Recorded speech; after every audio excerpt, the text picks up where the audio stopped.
Okay, we are live. Did you make yourself big? Hello. Hi, everyone. Oh, it's good to be back. I Are was playing. It is. We are back in D&D. We are.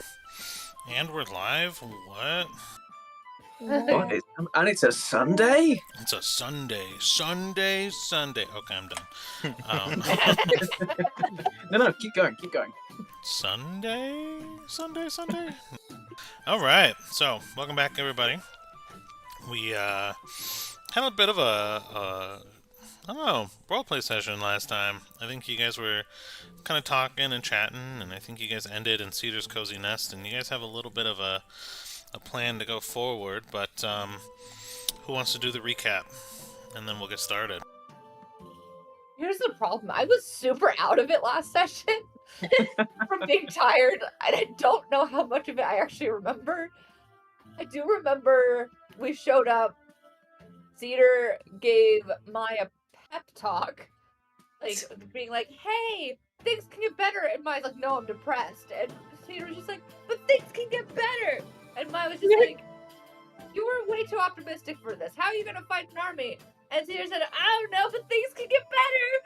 I don't know, but we fought Lolf and that worked out somehow. I want to emphasize that half the reason why I think we beat Lolth is because Kidis actually created a battle plan. Oh, for sure. 100%, yes. It's amazing. The party creates the plan? What? It's amazing what works out when you guys actually plan things. Oh, heck, all of my characters have planned. They've just had to plan around the spontaneity of the other three. I think Gale's just starting to think. Right. That's true. I'm starting to think. I love how you put that. No context. It's just starting to think. No, and it explains everything. There's no context needed. Yeah. So people say Gale has golden retriever energy. I think he has orange cat energy. But anyways. Mm-hmm. Yeah. That's no, Gale needs a brain. Gale needs a brain. Kidis needs some common sense. And Cedar needs a spine. I'm getting one. I'm working on it. and Winnie Gale is. needs bread. See, Winnie would be the wizard in this case, is just secretly pulling the strings behind the scenes.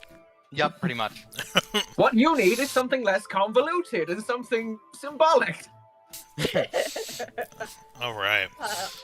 Then, Celia managed to acquire the funding that she has been demanding Cedar acquire since she first joined the party. Yeah. And had a lovely little discussion with Toby. Learned that Toby will not give her money unless Cedar A-OKs it.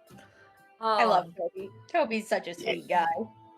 And then had a quick little discussion with the what's his name? It was a dude that came over here. Oshalius. No, Was it that was really? one of No. the men that worked for him. He never gave his name. I'm really bad at getting names. Notice I never said if we asked or not. Okay. In any case, though, Kitty! Oh, And there we go, guys. That's your obligatory cat footage of the session. You're so cute. Oh. Adorable.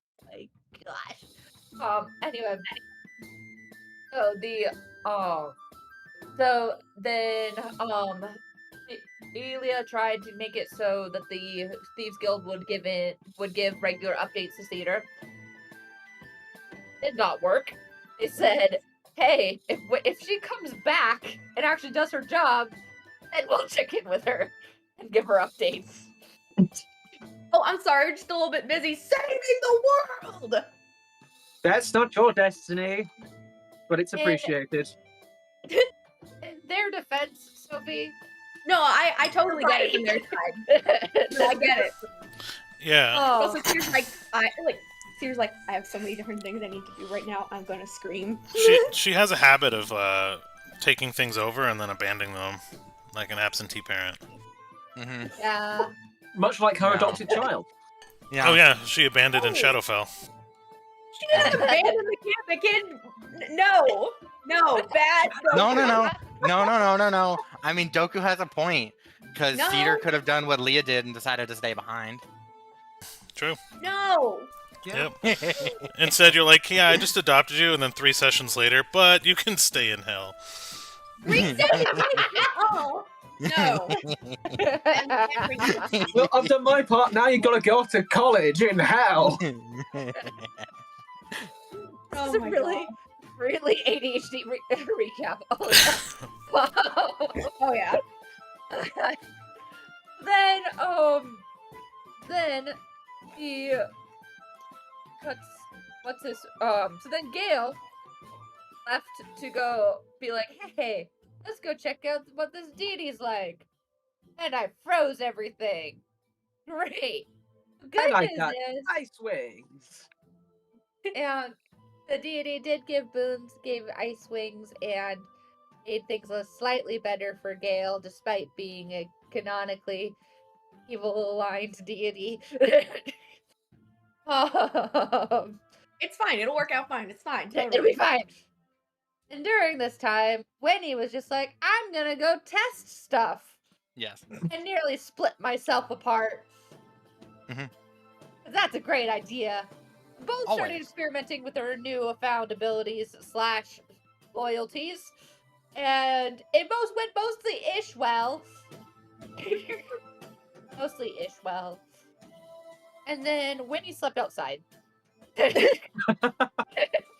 By choice. She was invited choice. inside. She's allowed to come inside. She just didn't. Did not want to join us in the cozy nest. So she was just like, we're gonna sleep outside. And then what happened in the cozy nest? Cedar like crossed the line to become a fae. That's it. Oh yeah! She had Mai become her first like follower and took her name. Excuse me. Asked What for her name, and then what it was happens in the given. nest stays in the nest. All right. We didn't even get to Gale and Cedar's bit yet. Crikey. I actually don't remember Gale and Cedar's bit. I'm telling you, I was really out of it. Oh, that was. I think it was. They were on like the sofa or something, just like talking and being all Cedar and Gale and stuff. That's the only way I can describe their energy. It's just Cedar and Gale. Yeah. I'm so sorry. I think I actually zoned out at that part. Wow. Okay, in my defense, you guys have had like 50-hour-long talks about the same thing. Valid. Dang. Yeah. So Gale's gonna ghost Cedar this session and just like not interact or. Sadness. Oh, I Good can't. call. She gave me that look. I can't not. Oh. Dang it. So anyway, they had a chat. I don't remember. And then we woke up the next morning and Celia went hunting for Winnie. It was just like, enjoying breakfast. And Winnie's like, what if I cooked it? And Celia's like, the nestlings cooked it and we don't want to offend Cedar.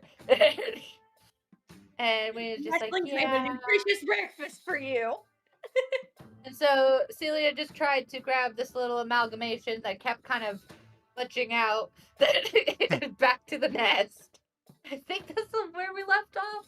Is we Oh went wait, for no, breakfast? no. We started tracking down Gale's mom.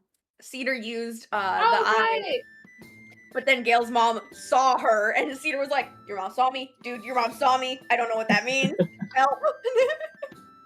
Oh, and also, during the experimentation with Winnie shoved some of the boats or levitation crystals from the boat into her arm.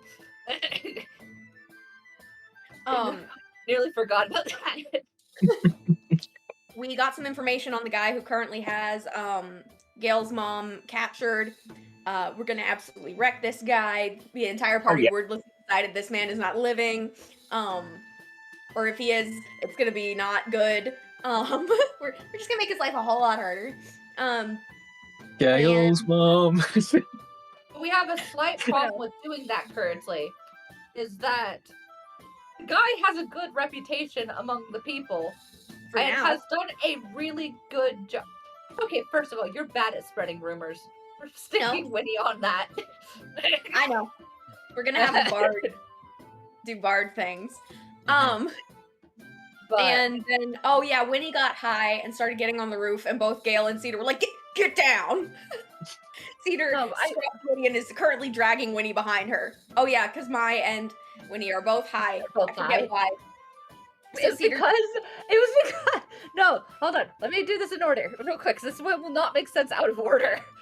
Okay. We sat and we're doing research. We managed to figure out, because it's all coming back now. Like a really odd dream that we had.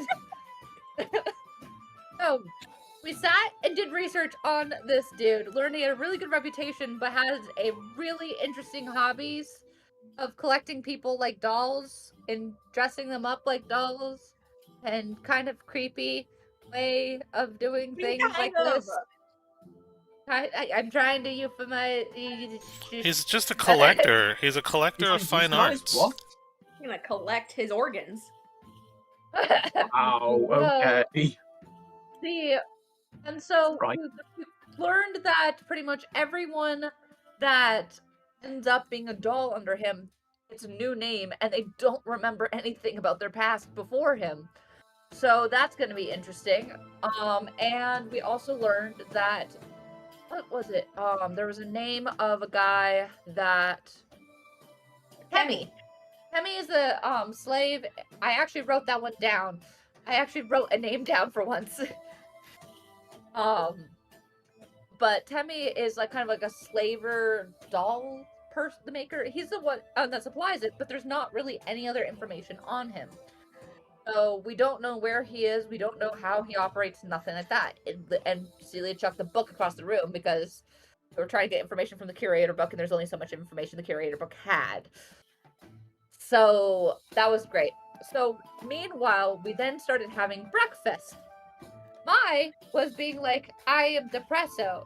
And then I was just like, you know what we could do to fix that? Celia's just like, you know, we have a little fey creature that can get you really high. And Mai was just like, no freaking way. And then Philo, being a little chaotic gremlin that he is, Love made Philo. Mai got high. And then Winnie was just like, oh, give me some of that shit. And then they both got high.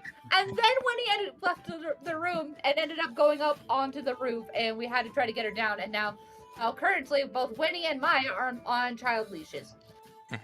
Yeah, Cedar basically used two ends of one piece of hempen rope, tied one end around each of their wrists, and is holding the middle.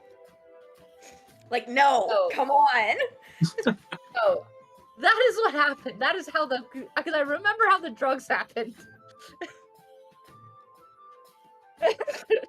I'm still laughing at Mai said, I am depresso. I need 30 seconds, and then we'll get started. Sorry. Not gonna lie, after you said that, I have like Espresso by Sabrina Carpenter going from my head, but it's just Depresso. Yes. I'm working. Yeah. As I'm a Clary. Oh god. Yeah, I cannot have off sessions if I want to do a recap. Holy shit. Don't be too hard on yourself.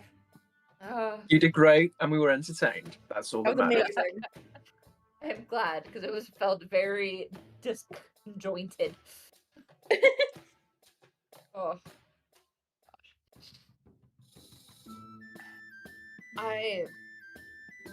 Okay, that's mostly what happened last session. Hopefully I didn't forget anything important. No, I think you got everything. Yeah. Yeah, sounds like. Woo! Woo! Nice. All right. So it is morning. You guys are in Cedar's Nest. You know, waiting to kind of start your adventure for the day. You guys have kind of gone through and actually had a couple of relaxing days, relaxing sessions. There hasn't really been a lot going on. You guys are just kind of on your adventure. There's been a lot of sadness and solemnness, and you see the refugees kind of passing through the area. You can kind of see handfuls and carts of families that are just kind of solo traveling to find somewhere to be that's not in kind of like a frontline-ish area. So there's less and less people around. You notice there's a lot less animals around as well. what animals are around, probably been hunted out by just the traveling families. Um, so, uh, you guys have a general idea and a general direction of where to go, to kind of head in the direction of Gale's mom. How did you guys want to set out, if you wanted to set out? Well, I mean, we have mostly got the ability to fly, right? So maybe we could do that, sort of have a look from the air, see if we can spot the mansion or Yeah. whatever this guy's got. The only thing I'm outside of the town, in case if they have a town guard, they may not appreciate us flying over. I want to get shot down again. It's a good point. Yeah, that did happen, didn't it? I mean, yeah, we can always continue on. Start you first. I was gonna say we could always just continue on foot like we have been. That's not a problem. As long as you guys are okay with more walking and more stairs. But I think if when we do arrive there, I think we should take a bit of time, scout it out, make sure we can see like potential patrols, see if we can sort of gauge a little bit how big this guy's retinue is, just in case anything goes wrong. We got at least a bit more knowledge than going in blind. Also, we should probably try and hit up a town at some point and get some disguises together. How do you mean?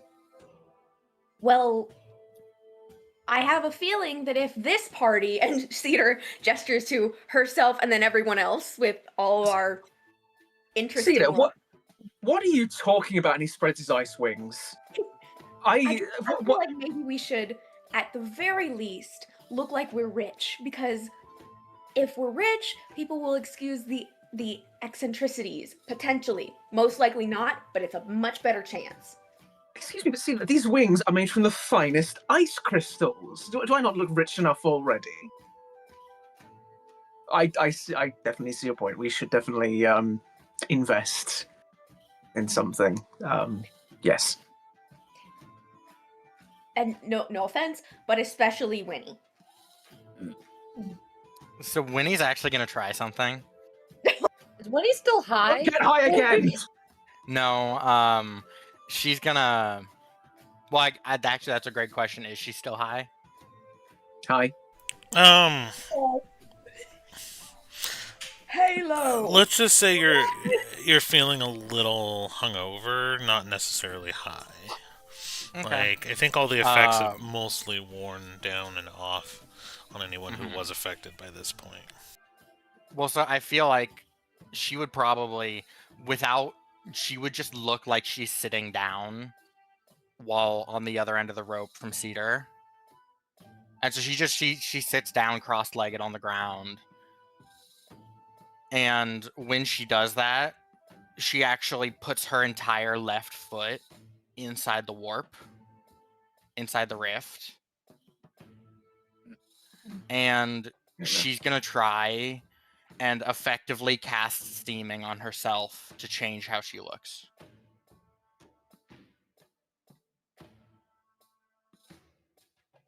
Even though that's not a spell she knows. And you said, what spell? Steaming, or like disguise self. If she could basically obtain like a version of Mask of Many Faces is what she's going after. Okay.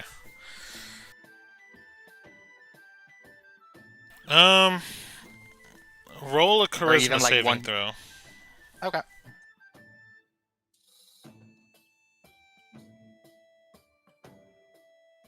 $29. How do you get to a 29 with charisma? Natural 18 plus 11. Gotcha. Okay. Yeah. So you definitely save. And you pull your leg from the rift. And it looks like hold on.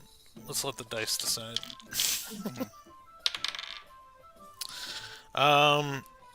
It looks like a baby leg. Okay. Just a pristine baby leg. But, like, it's Okay. still your height. It's still completely normal, but it's got those weird, like rolls that look like they're tightened with rubber bands in some areas, like a regular, Mm. like, infantile baby leg. But there's Okay. no crystalline lines, there's no fractures. It just... And it is an illusionary effect, because when you touch your leg, it kind of disperses the baby fat, and your Right. regular leg is right underneath. Right. Okay, so with that, she's gonna try and just... So, question for Sophie. How long of a rope is Winnie on? Let me check my inventory to see how big this rope is. It should probably be 10 feet. Sure. You should probably untie Mai from this before you try something. I mean, but I don't know to do that. Did somebody untie Mai before you're doing whatever you're doing? No. Oh boy. I'm gonna basically just let myself drop into the rift and close the rift the moment I'm fully enveloped, so that it basically cuts the connection and I'm the only one pulled in. But what is it with our party and losing people like this? No, oh no, you don't know what I'm doing, and that's the best part. Exactly. It's All like right. she's just hopped into a rift and just gone. Yeah. I love to think that this happened the second Cedar went. I mean, especially for Winnie, and they turn and they just see her drop into the abyss. Yes. Well, the cord is definitely Really severed. Then Dana. What? So Then Leon. the cord is definitely severed as the rift kind of closes at your feet as it swallows you, leaving just a slack rope on Mai, and you go in. And what are you trying to do? I'm basically trying to I sit there inside the rift, inside the space between, and I just focus. And I focus, and I'm just like locked in. And I try and make myself look like a warforged. Oh. Yes. Okay. Let's see.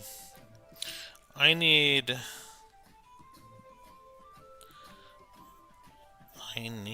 do I need? First I want a history roll. Okay. And then I want an intelligence save. Natural 18 for the history roll. Plus 3, 21. Intelligence save is a 15. Okay. And then what I want is a medicine, and then a wisdom save. Okay. Medicine is a dirty 20. Wisdom save is also a dirty 20. Okay. So, do you want to pop out of the rift and find out what happens, or? Yeah. Okay. So you were in Cozy Nest, right? When this happened, did you? Yeah, I think No. you came. No, We you were outside of it. outside. at Okay, Yeah, that we were point. outside. So you guys see Winnie kind of drop down into the rift. Small spurts of spell plague actually shoot out from the rift and actually kind of star out, almost like a spiraling circle, or what do they call those meditation mazes? Like a little meditation labyrinth. Yeah, of spell plague kind of hits the ground as Winnie emerges, looking almost Maui-like, if you think of this, where she has her legs, but the top half of her looks metallic and warforged-ish, and inside the metallic like structure of the warforged body that is now encompassing the top half of Winnie, are these inclusions of blue, cracked, like almost icy colored crystal. As they mostly now look Warforged-ish, but they're their same height, and they have Winnie's legs on, which could probably be covered by pants. But then they have like they skipped leg day, so their upper body is now larger and Warforgy. She's just gonna look at the rest of the party. Okay, from waist up, what do we think? Look, dude, I just got my wings back. You're not taking them, okay?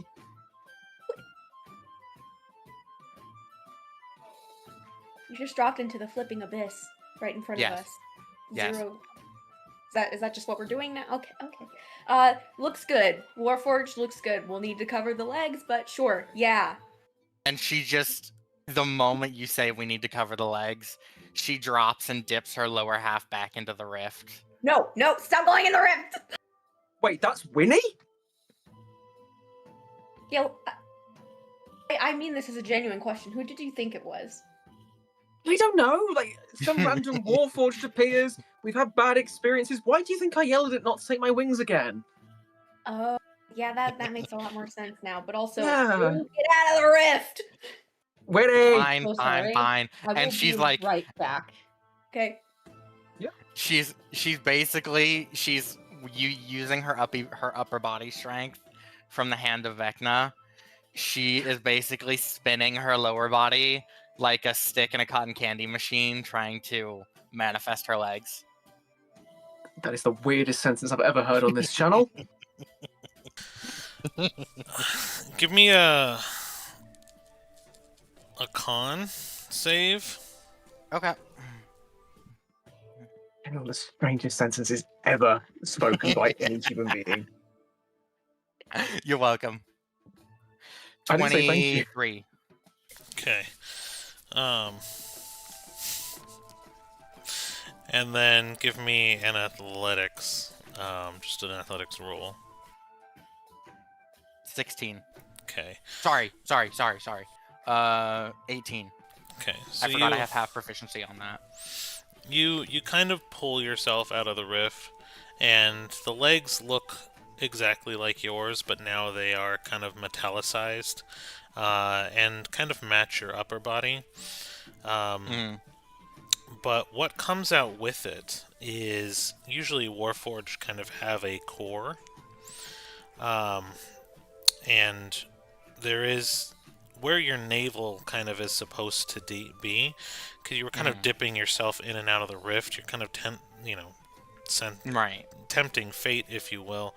There is a navel of blue flame kind of contained inside your Warforged form.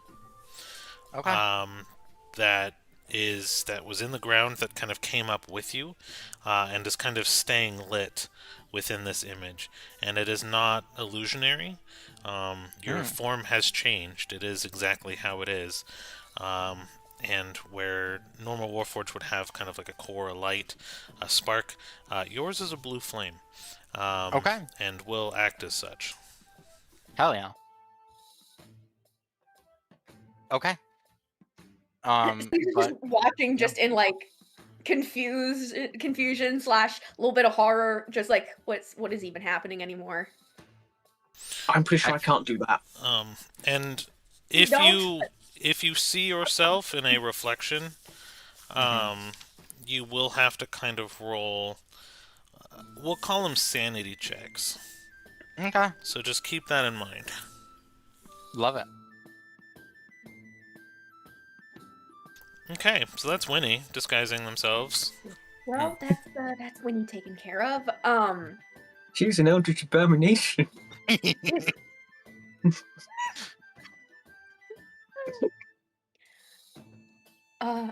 can figure out the rest once we get to a town with a few good shops. How's that?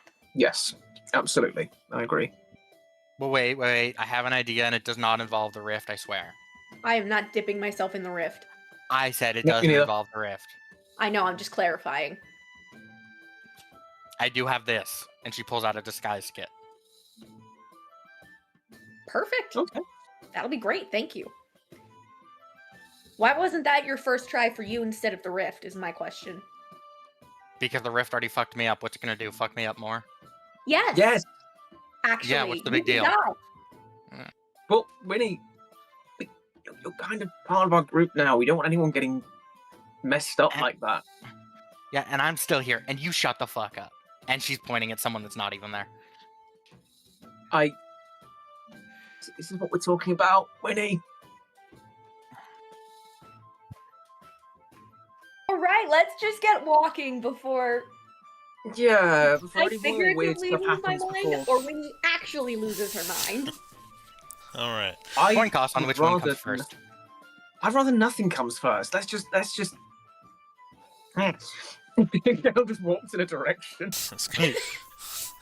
Hey, Gale. roll. Yeah, I was gonna say, Okay. Gale, roll a d4, Gale. Oh my gosh, yes. Roll a d4. Oh gosh. 2. 2. You are walking in the wrong direction. you, Trying to you- walk fast. you are walking west. You need to be going east. East? He I sort of thought you turns said round, west. hands in West. pockets, and just walks east. Yep, there we go. You are now walking west.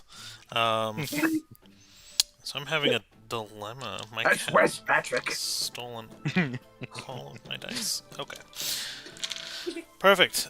So yes, you guys kind of begin to travel and head towards a direction. You guys have a general understanding of the layout and of the kind of overall continent and map. You know kind of where to go, what direction. The eye had kind of guided you towards the next kind of city and pathway that you need to go to, which is think.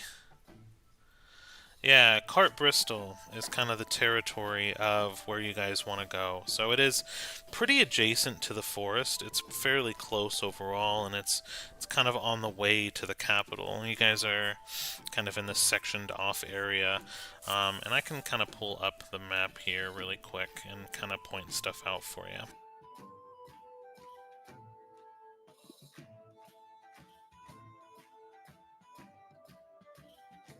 This music is just such a vibe. I always love this little mix. Really Yeah. is. I don't even remember where I got it. So I pulled it up on maps. This is kind of the area that you guys are in. You guys are in the forest right now, and you guys are slowly kind of... well, you guys are north of the forest, where you guys kind of went. Let me pull up a different image, actually, a little bit better. Is Nice. Dimmere the capital? That would be the capital, yep. That's what I was thinking. Is it very mindful? Oh my gosh. I hate you. Oh, I love you too. No. No. No. Group. I mean, that's got to be the episode title right there. Very mindful, very Dimmere. Dimmere. Yes. All right. So you guys are north, right? So you guys were in Bearvane, and where you guys were kind of wanting to go is going to be Cart Bristol, right? You guys were in the forest. You guys traveled for about 3 days or so, I believe, out of the forest to get to Bearvane. And to the southeast is the capital. You see, and kind of south-southeast is Cart Bristol. Some towns in between, some townships are going to be smaller. Dotted in this area of the map is going to be a lot of kind of smaller villages and towns. These are just kind of the main ones that we have, right, for storytelling purposes. But each section around the whole capital is going to be owned by a different lord, right? Lord or baron or viscount or count, or basically a noble that kind of surrounds the capital, that's kind of controlling a certain area. They collect taxes from their small villages, mostly farming, and some of them have mines for production, trade, etc. However, as you guys are kind of traveling in the direction of, you guys can either go through the forest or out and around the forest, but either way, as you guys start to approach the continent, you guys are encountering hills that are getting larger and larger, and interestingly enough, you guys are kind of encountering a mountain range. Now, I kind of want a history check from all of you. Including Celia? I guess you wouldn't know this continent at all. No, I wouldn't. No, at least not in the. Yeah. Even if she was on this continent, it would have been like 900 years ago. Right. So your history check is going to be a whole lot harder if you still want to roll one. Our resident old lady. I hate my dice. I rolled a 10. I'm a historian. I should be doing better. I got a 19. Celia knows nothing. I got a 15.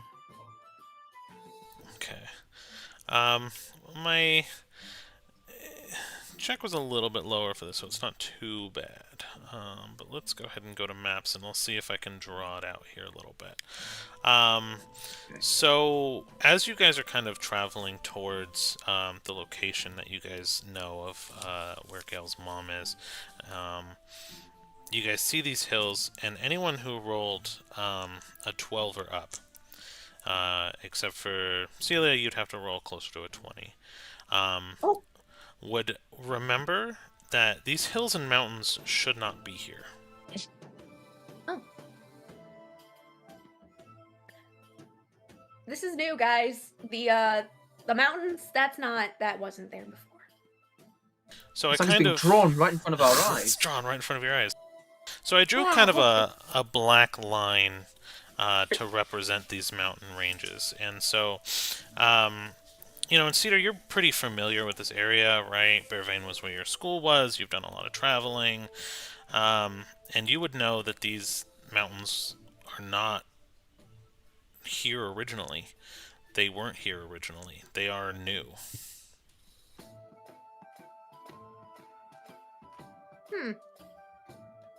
Doesn't exactly bode well. Could be a little bit of Did Winnie terraforming know? going on. Would Winnie know a bit more about when they appeared? Because she's been on this continent in the actual living space. That's a great during question. When this most likely happened. Window cosmic powers, itty bitty living space. Yeah, roll another history check, Winnie. 13. 13. Okay, it's not too hard. So what you can kind of piece together, the general thought is a cat crawling on the keyboard. Is I knew it. it was a cat all along. I'm just gonna make her the big bad, and I'll just put her on camera. And then I'll play with a toy, and that'll represent her attacking you. Yeah. God, that would be I'm a okay fun, with this I'm on plan. that stage. This would be a fun stream. Amazing. But you would Good recall. one-shot idea. You would recall over the last couple of months that the continent was having earthquakes. Now, some earthquakes are pretty common. It's not uncommon in any world. You know, bards tell stories of big earthquakes that have destroyed cities, but for the most part, there's just tremors. You would recall, just now knowing that these mountains are here and kind of piecing it together, that there have been large earthquakes in this part of the continent over the last couple of months. And you can kind of assume, like, oh, I know kind of a general idea of how mountains are made, that the plates have shifted and actually created these mountains. But what's strange is they seem to be isolating the capital.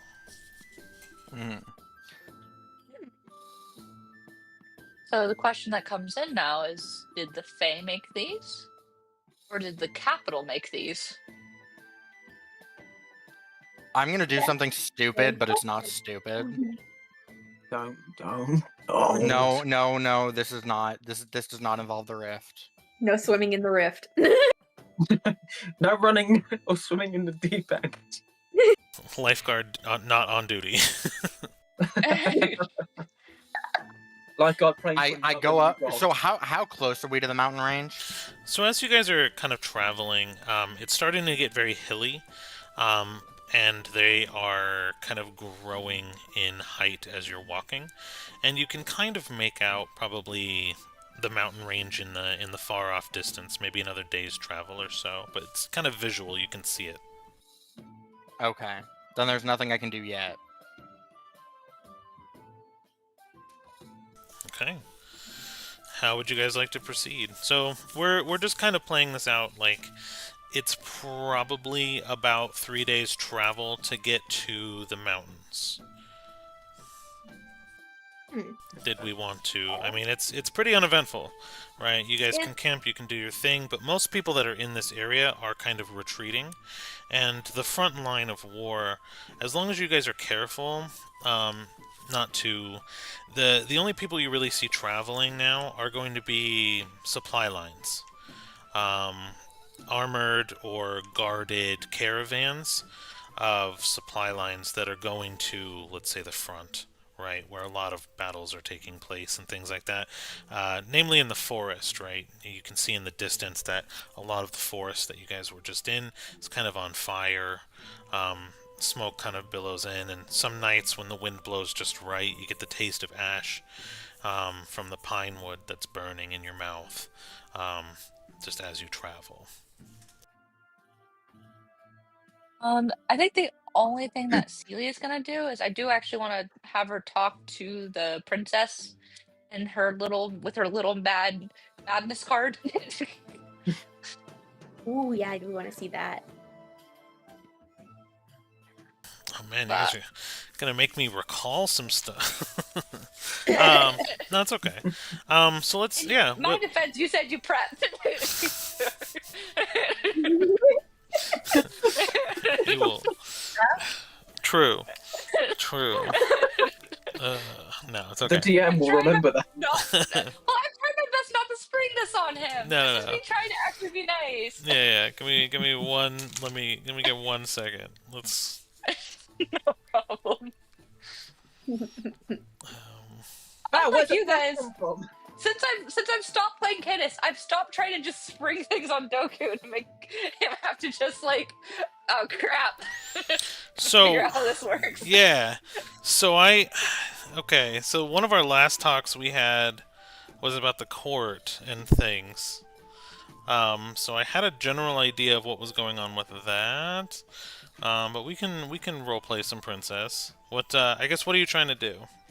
You said you just want to have a conversation with her, or Yeah, she's going to there's going to be a slight continuation on the courts, but more specifically around Cedar and her abilities to rule based off of the information that Celia has given her when during their initial courts discussion.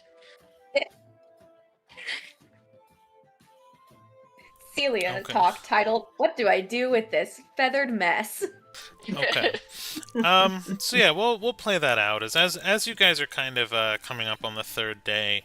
The sun is setting, and it actually seems like it's setting earlier just because the sun behind the mountains is kind of casting a larger shadow, and you guys can kind of watch the time progression is like literally from where you're at. With it hitting the mountains, you can actually see kind of a cascading shadow walk over the land as you guys are up higher, and in one kind of night, Celia will kind of step away from the camp with her little madness card in hand, I guess, and just begin talking to herself. So she kind of just pulls after she's like a good bit away from camp and she can see that no one has followed her because she's like and so she pulls out the card and she's just like, Princess, you here? I'm sorry, I missed that. I think you came in a little close. What'd you say? She just said, asked Princess, are you here? And you kind of feel a hand on your shoulder from behind you, and it's comforting and warm as you hear a familiar voice kind of whisper, "I can be." So we've gone over. Thank you for the refresher course last time on our studies on the court systems. I just talked about Mother Shujin last time and her as a ruler, her tendency to undermine her own authority, her tendency to allow blatant disrespect to herself and her title. And read for filth. Her fact that not a single I just don't see a path forward for her here. Currently, she's not ready to be a Fae Queen. Any system or any organization or country that she currently rules over is either being steadily usurped underneath her or lacks any form of respect for her to actually listen to her. And I don't see a way out without upending everything that currently exists. She doesn't have the stomach to slaughter the nobles currently in her courts to get rid of all of those who oppose her, but she also doesn't have the political wherewithal to navigate being able to get them back under control. I do see your dilemma. Maybe a bit of advice that may help. And for anyone who might be in the area, Celia's just talking to herself.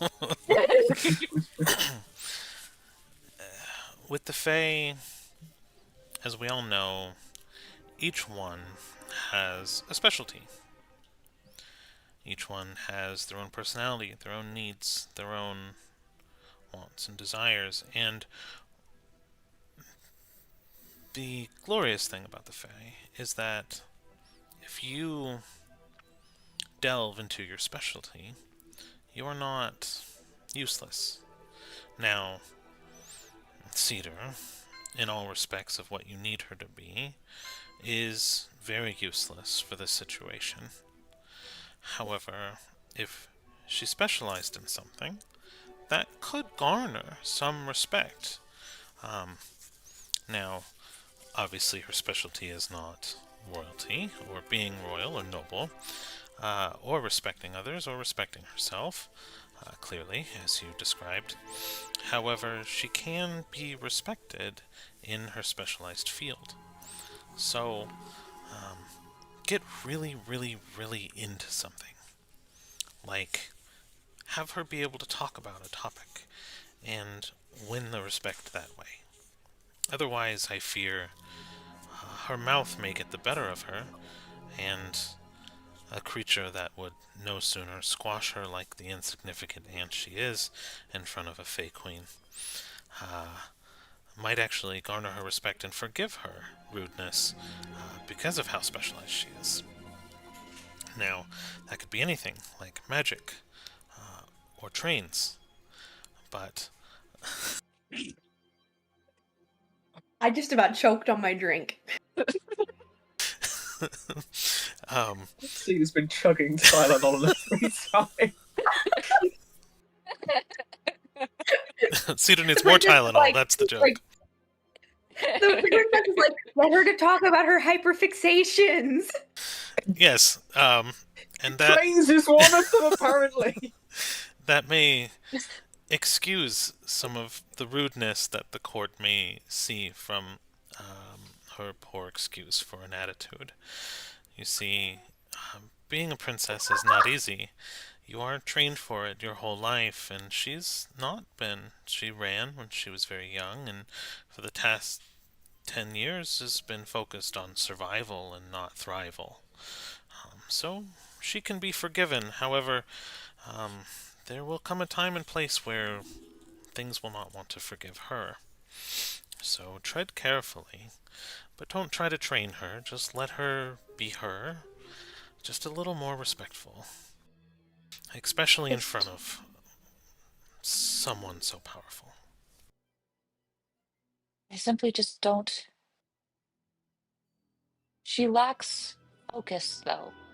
If she were to remain completely devoted and focused to magic, which she has stated is her passion, it would be one thing, but she gets so pulled aside when she sees someone hurting, or when someone angers her, or when she gets pulled every single direction. I don't It's not that she doesn't form any form of specialization. It's the fact that I don't know she could completely devote herself to one single thing effectively. At least not enough to be able to excuse her poor behavior. Well, maybe we can tackle this from a different angle. Maybe another idea I can provide you, another advice I could give, is that through all courts, you've even mentioned that there are useless nobles. Ones that would be for slaughter, or political marriages, or their value just is in their title and not their substance. Which sounds like the issue we're having with Cedar. So, another angle would be to understand that a noble is as good as their proxy. Many times kings will dispatch liaisons to represent these titles. So, to garner respect of the court, maybe having someone go on her behalf that could act in a respectable way would maybe garner the respect of the court by her not having the time or energy to even be present, but to send a liaison or a proxy. That way they could, or she could rather, ignore the line of fire and ire that would be brought upon her, but instead someone more capable go in her place. Might garner some respect. It might bode better. So I don't see another.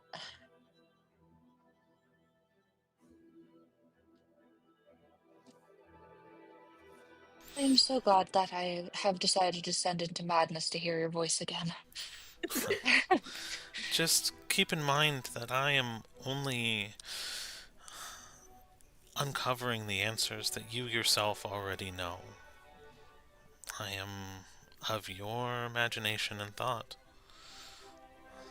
If you ever need to see me again, I will always exist in your memories, your madness, your mundane. I know. This 900 years is a long time to try to remember.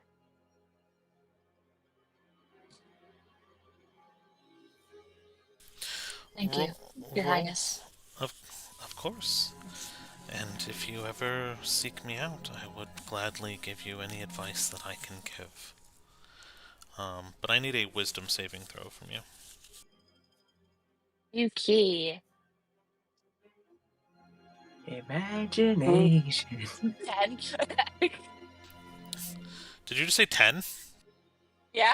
Okay, we'll bank that for later, don't you worry. Oh no. Thank you. Oh, you know it's bad when the DM says that. I know. I know. I know. I love Lucy. I knew. Did you know she had other characters? Yeah? Yeah, she did. I love She did that. have multiple other characters. Mm-hmm. I need to see that. She's talked about a couple of them that she's on a short I saw. Oh, okay. But yeah. But so hopefully that was helpful for you. yeah, it was. You followed exactly what my train of thought was really well. So now it's in game, and I can have excuse for why this went this way. Sorry, trains? What? Trains. I also just love that we just threw Cedar under the bus and just soldiers for this past 5 minutes, and she's not even there to defend herself. I'm just sitting here like. Hold on. We didn't throw her under the bus, we threw her under the train and just... As your old princess is just a figment of your own madness, I would like to absolve myself and abstain from being a part of throwing Cedar under the bus and just let the game know that it was all you and Celia. I'll freely make myself a part of this for giving Celia the card. So it's everyone's fault but Joanna, mine. I plead nuh-uh. In our defense, though, I know. We're waiting. She's not on a journey of improvement. Let's just put it that way. No, she got off that train a long time ago. Yeah. Not even in the same station, it's the same continent. Anyways, no, I'm kidding. I'm joking. Oh my gosh. We're not. She has improved. She's just. Thank you. She's the definition of she would suck as a ruler. Yeah. She's very aware of this. She's like, she didn't want to do this. Like, let's be so for real. She was just like, Yeah, but she's wanting to become better a fake me than the queen. monster. Sophie, she's wanting to become a fake queen, which is a marginally higher authoritative position than queen. There's a bit of a difference. She can be like, she gets a specific like, hey, you are the fake queen of this specific thing instead of country, rule it. Well, that is a specific thing that you were given control of. Yeah. Yeah. Well, you know what I mean. No, I don't. You're being No. You know what? Let's just get back into the game, you Yeah, guys. let's just get back in the game. Yeah, wait, let's get back there. No, let's keep trusting on Sophie. Alright. So, you guys will spend a final night here before we kind of start to scale the mountains. You notice that the higher up you get, the colder it is getting, which actually seems very strange. Because it is kind of... Oh my god, what is it? It's April now, right? April-ish? Yeah. And Mander. So we're back in Mander, which would be kind of the equivalent of April and spring. So there is some kind of cold, but not the bitter frost that you kind of feel drafting down from the top of the mountain. Even at the lower part of the mountain where you guys are at right now, camping, you can kind of feel the cold draft blow, which is very uncommon to have that bitter bite at this time of year, because the sun and the crops should all be growing and thriving. The world around just is just not happy in this area. The ley lines even seem almost broken, so magic almost recuperates slower. And you just kind of feel this quietness of the wind kind of coming down from the mountain throughout the whole night that you rest.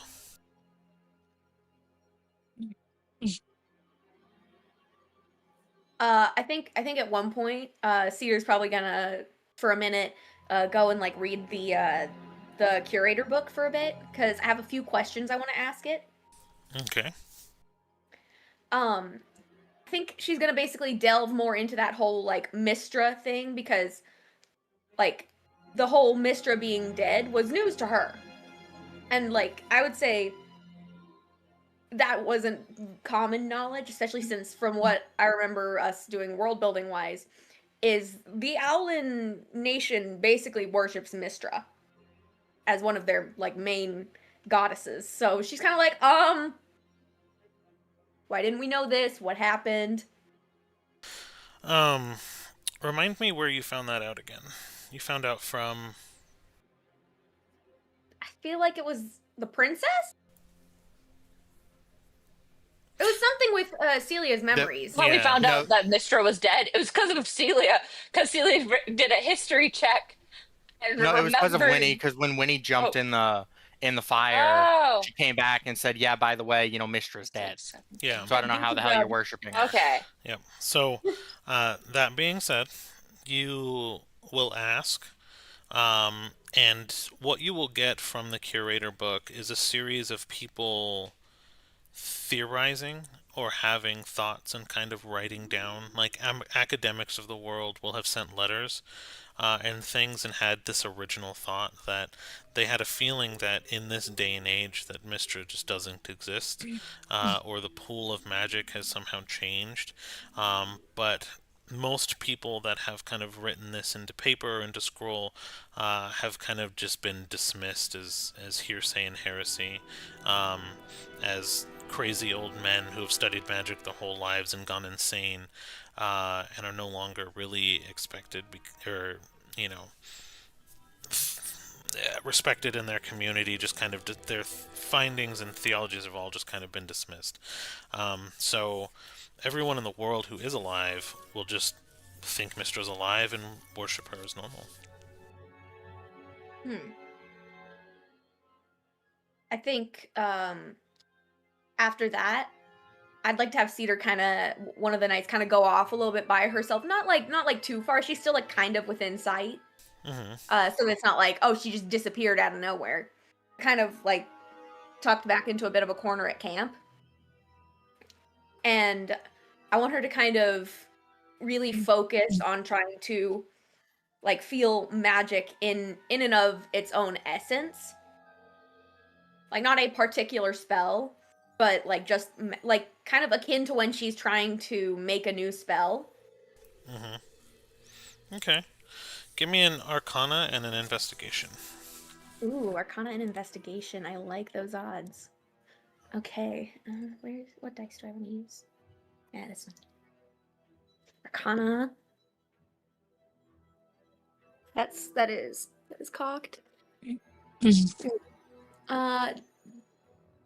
Dirty 20 on Arcana. Dirty 21 on Investigation. Okay. So as you kind of go through your schools of magic, everything feels fairly normal. You notice that magic definitely feels weaker.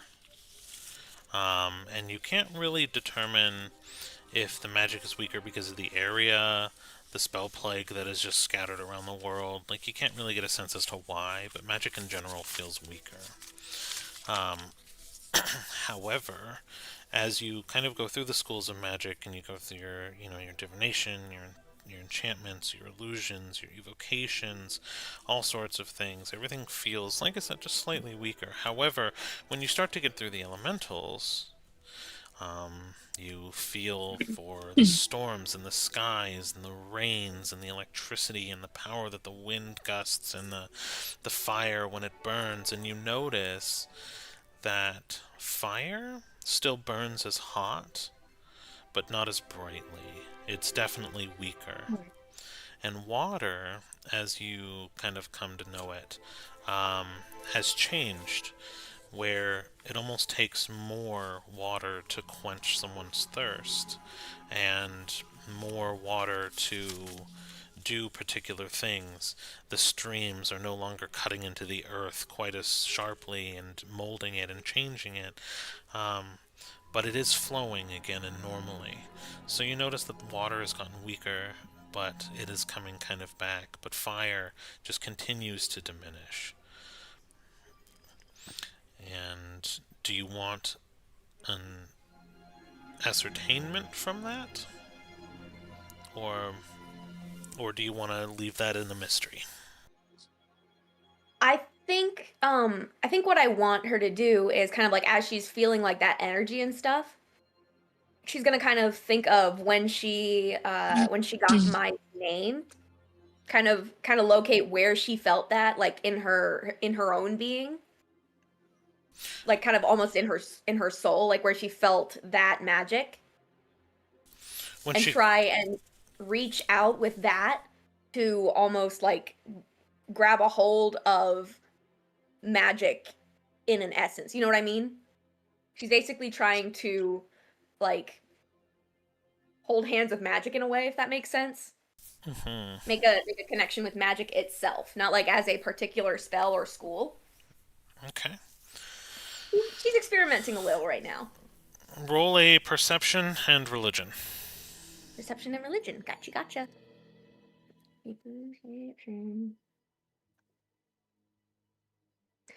That will be 17 for perception. And a 9 for religion. Okay. So that would be a little too low for both. So dang it. What happens though is you're intending, and you're adept at magic, right? You know a lot about magic. Your people have worshipped Mystra forever, and so you're trying to reach out to find some connection, and kind of what you end up going back to in this case would be You're like, oh, maybe I need to expend it to make a connection to it. So you spend a spell slot, essentially one of your highest, to kind of null cast, right? So you're throwing out magic, and that's exactly what happens. You kind of expand the magic, and what you do So would kind you of say a 4th or a 5th level? 5th level. Yeah. So you kind of throw it out there in attempts to like reach out and touch it, and you let it out, and it kind of goes back into the universe. And what you kind of notice is that the magic does kind of pool into certain pathways into the ground, but you have no concept as to why and where the root really comes from. Okay. Can definitely build on that later, yeah. Okay. So you two done for the night? Yeah? Yeah, Celia's done. Okay. Was anyone doing anything else with their night before we climb the mountain? I think Gale will probably try and, if it's okay, if Celia doesn't have to be tonight, it can be any other time, but maybe have a chat with her and just have a bit of a moment. Wait, sorry. It didn't come across on my computer. What did you say? Gale's going to try and have a chat with Celia at some point and just, doesn't have to be tonight, it could be at any time, but just... Well, Celia would have come back to camp once she was done talking to her imaginary friend. Nice. I feel like if Gale sees her, he'll say, "Oh, hey, Celia, is it okay if I borrow you for a minute? I just kind of want to ask a couple of things." Of course, Captain Gale. Okay. Well, he's been called Captain, but okay. I've been thinking about what you said a while back about us needing to do certain things and be better and that sort of thing. And I'm trying to be a bit better in terms of thinking things through and not acting on impulse as much, recent events notwithstanding. Celia kind of had glanced at your wings when you said that. Yeah, that was kind of an impulse. That was a bit of a yeah. I just you've had more life to live than I have. I was wondering if there's anything like tips or any pointers maybe that I could maybe use, like anything specific.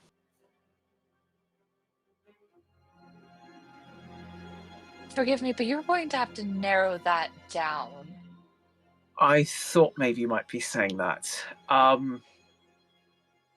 Well, you've seen the way that I work, the way that I think or don't think in certain situations. You know, with what we're facing, I don't just want to run in blind. I think it's best for me to think more, to plan more, and just to be, dare I say, at least give the illusion of being smarter than I am. I don't know. I'm trying to be specific, but I know it's not being that good. I think a good place to start would be to consider on where your role is and where you can best serve. I will use the actual example of when our ship went down, when we were being fired upon. Mother Shajane was sitting and trying to put out the fires, despite having no water spells, no access to easy water, or any fire diminishing spells. And she has a bunch of feathers, so forgive me. I don't picture her to be able to pat it out. Yeah, no, that's not a good plan. Not Celia being like, that is our most flammable member. You're not there. But No, she proceeded. But she proceeded to still try to put out the fire. While it would have been better to have you both switch places, Well, Cedar may have, Mother Shajin may have tried to struggled a bit with controlling the ship. At the very least, we could have put out the fires before folding up the ship. Yeah, Because you maybe. have access to water. Very easy access to water. When you consider facing situations, when you look at a situation, consider who is the best to fulfill the role and navigate it based off of that. You all Okay. seem to keep going other directions, and whenever one person has stepped up to try to solve a problem, even if they're not the best, you leave them in that position. Okay, so what I'm hearing is if the situation calls for it, step up. Yes. Say, switch places with me. Say, rearrange yourselves and consider who has the best chance at succeeding and place that person in that position. Push that person into the position, whether it's yourself or another player or another party member. And this applies to games as well as... Yes! It applies to any time you play any form of strategy game.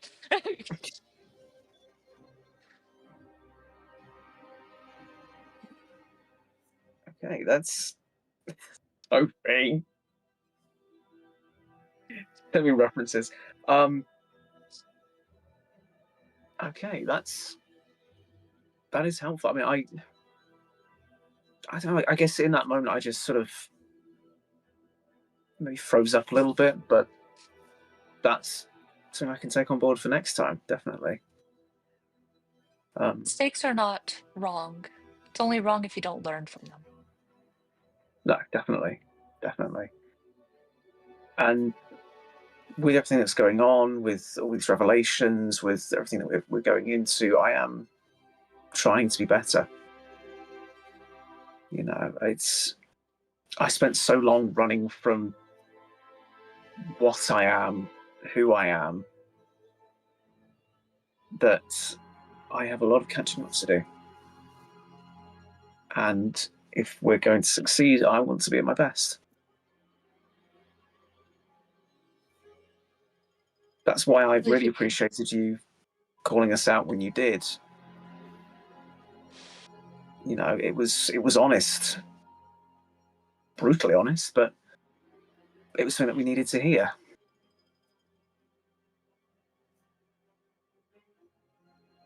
My God has sent me to help you succeed.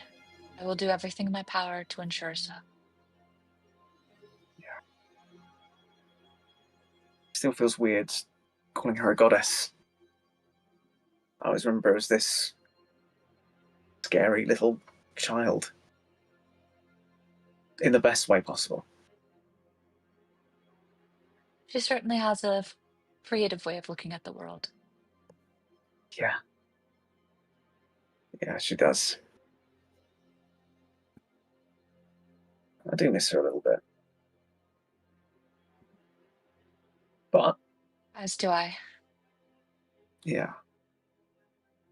Yeah, I can't imagine what it's like for you going back to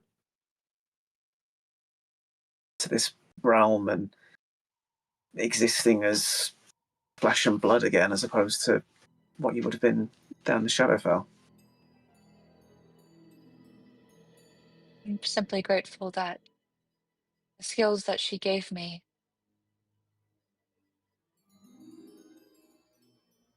I really like being able to project my soul outside of my body. It's the closest thing I think I can on this realm of existence. Feeling like I did in the Shadowfell.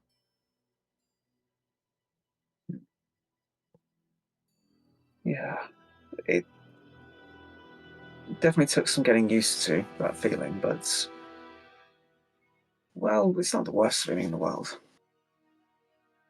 You try living 900 years as a soul and all of a sudden having a body again. of still having all the memories you had. Yeah, it must be. Well, I can't even imagine what that's like. Sometimes the world calls us into things that are more difficult for us. Yeah. Yeah, it has a way of doing that. Anyways, is there anything else you need, Captain Gale?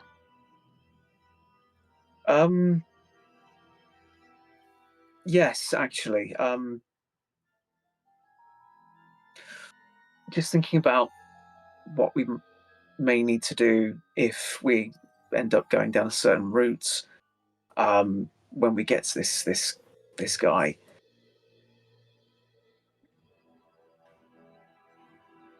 If you can, if it's possible, I know you will do anyway because of your goddess. If I'm not there, can you make sure that Cedar's okay? That she Of gets course. out alive.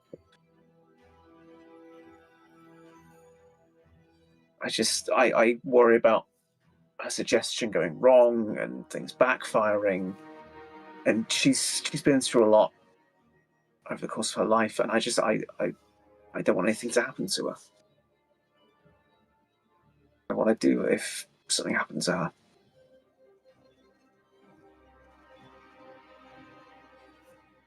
I will protect her. But Thank please you. know that if you sacrifice yourself, I cannot protect her from the grief. No, from what I've seen with I think a grief like that it's all encompassing, and that would be her own battle to face. But I appreciate her having someone there.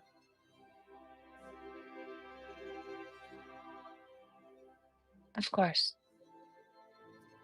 You should get some rest for tonight, though. We have a long travel ahead. Yes, you're right. Yes, I hope I don't know if you rest that much or not, but well, either way, I hope you have a good night, and thank you for your time. Whatever you need, Captain Gale. And she Well, turns sir. to take care, to finish helping getting the camp all settled in for the night. And as Gale turns in, he's going to sort of whisper to himself, Captain Gale.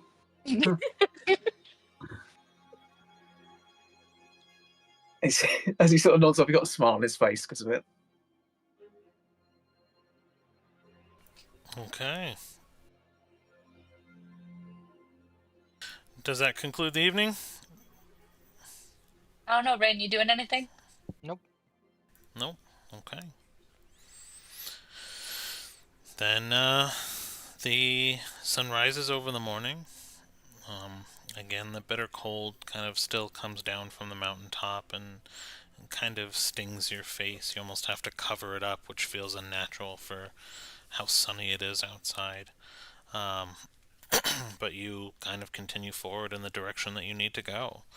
Not exactly sure of what's to come, but you guys begin, I guess, traverse the mountain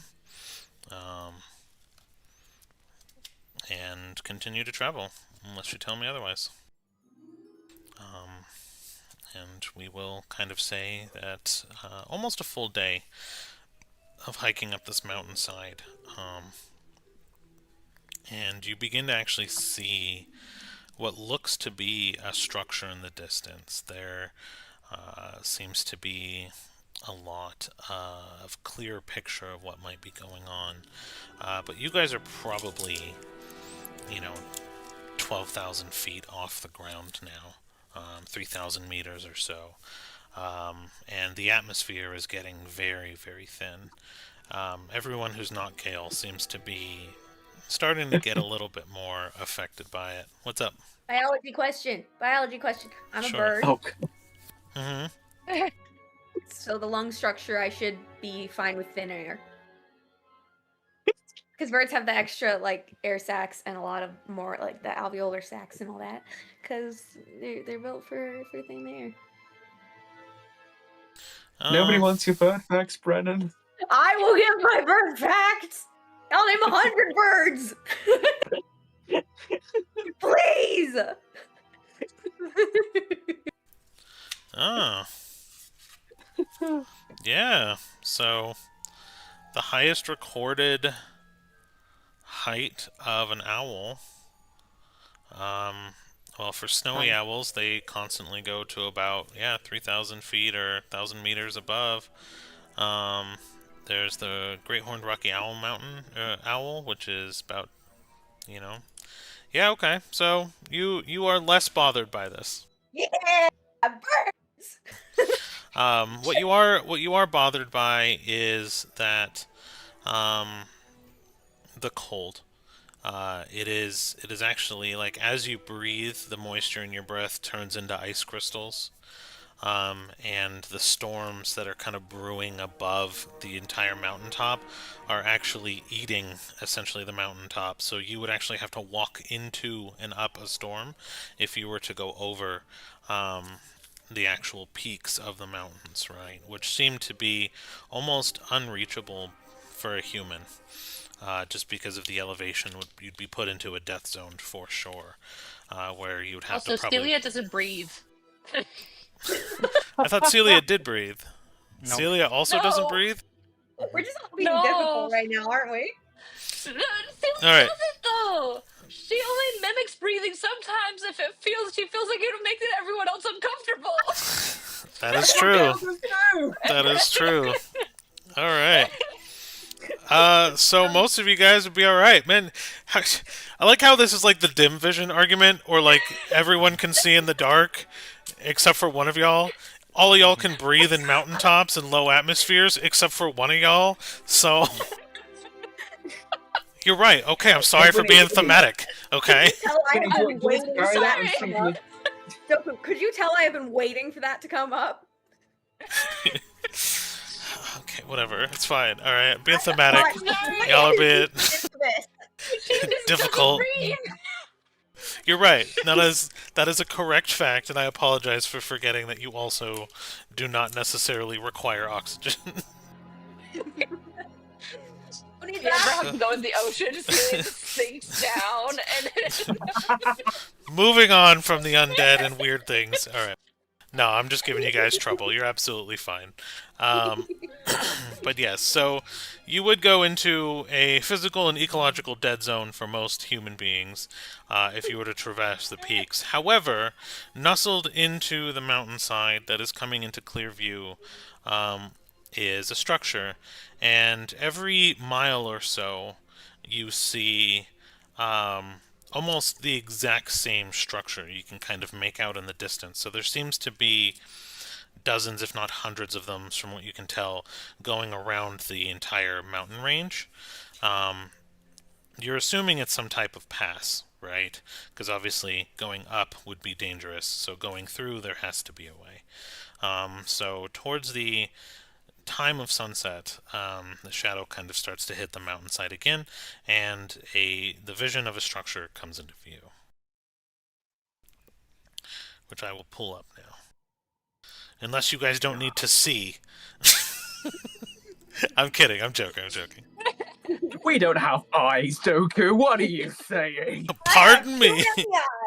I forgot you guys don't have eyes. Pardon me for caring about my characters.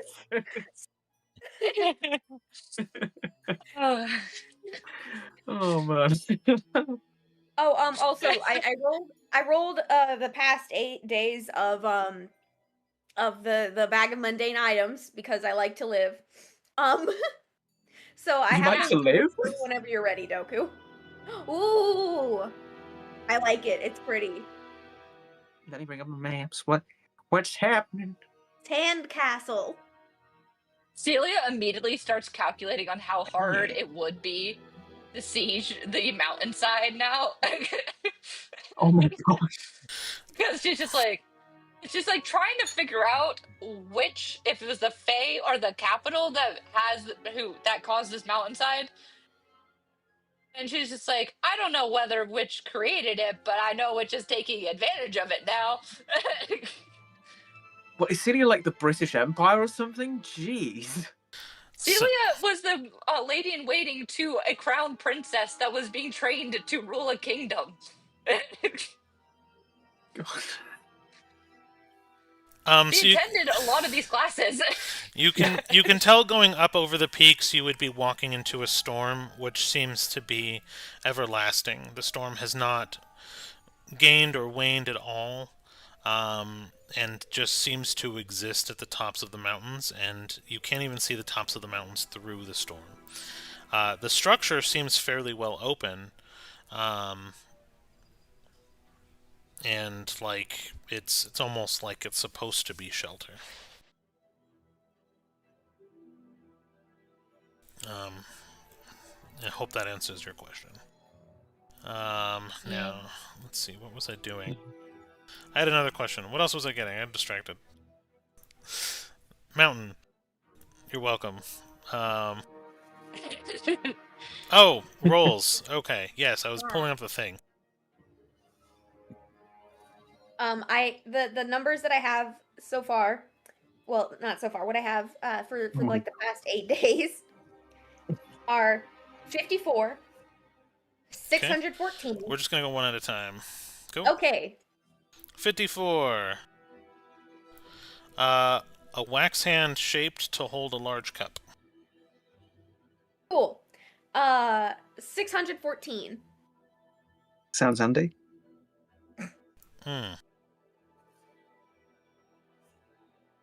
Because of the pun, nothing. No, I'm joking. A bar of soap. No, a bar of soap that smells like rotten meat, but still function as soap. It's just a meat brick. Hate that. I am so glad that Kidis never got that. Oh my gosh, would have ended the world. Could you right imagine the rants? Okay, what else? Use your meat brick. Can you imagine the what? The rants that she would go on about the soap. Oh yeah, I don't know why, but I heard ranch and I was like, okay, Devora Wild. 699. 699.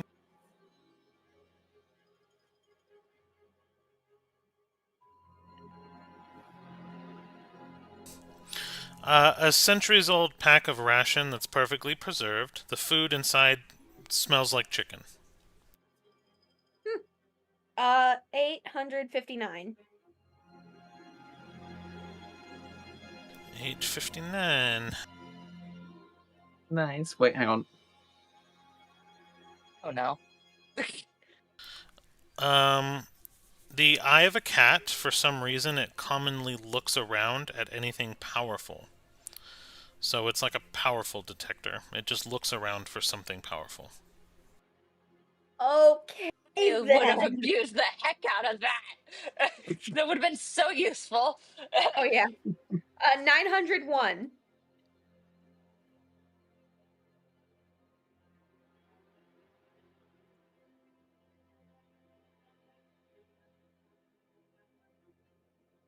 A curious-looking pair of goggles with the words "Property of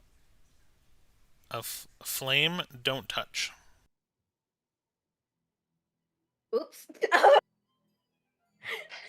271.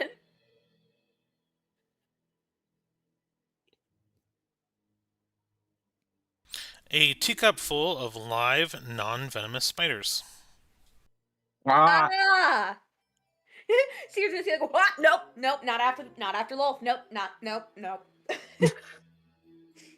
Wolf is gone now. The spiders didn't do anything to you.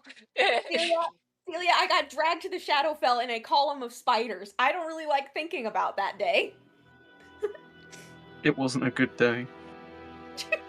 114. A spyglass that works backwards. So should you look through the eye hole, it'll look back into your own eye. Ah. Gosh. 600. So cursed. You can study Argos worthlessly now. Now I'm looking at you. Alright, what else you got? Hear that.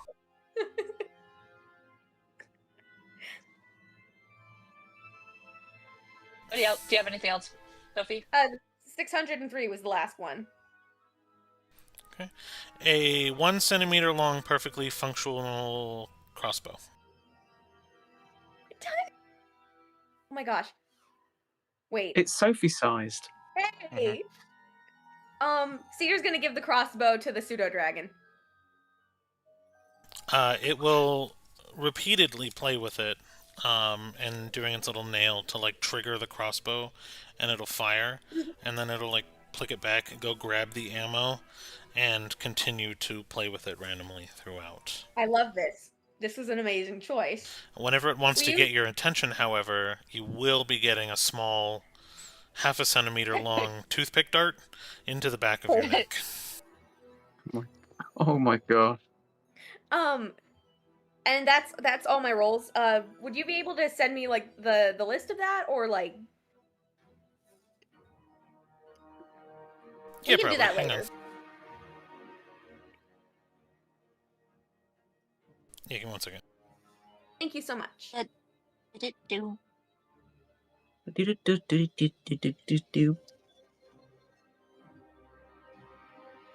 Sorry, that was a stim. No worries.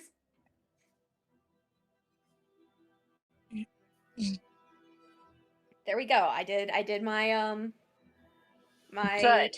bag pulls. I would really hate for all my effort and giving you one of my favorite items So you've said. go to waste. I am well aware. So Sophie lives another week. I get to live. Yay! You get to live. I survive. I survived. Okay. For now. So, what do you guys do? So I have 2 things to do. If that's okay. Sure. One, No, how dare you? I used the last 8 days of my lost item ability.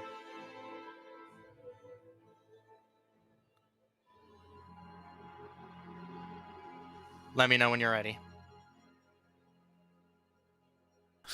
All right. 9:35. A vial of scented oils, and I'll. Oh, I'm making a list. Don't worry. Okay. I'm better than Sophie like that. Man, this is even our chat. Even our chat earlier called out that everyone has just been calling out Cedar all day. Oh my gosh!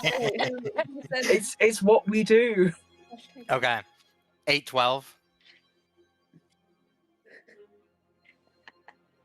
Oh, 20-sided die. Oh. That won't cause an addiction. Oh boy. 6:51. 51. I feel called out, Rain. I was talking about me. So it's a bottle of red liquid that sparkles ever so slightly under direct moonlight, with faded blue label that cannot be read. You said it sparkles in moonlight? In direct moonlight, yes. Okay.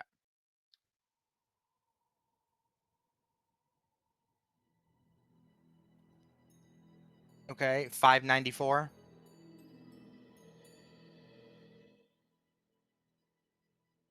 94. Oh, By the way, a deformed human infant skull. Ah. That's fucking morbid. I would have loved that. What? Oh.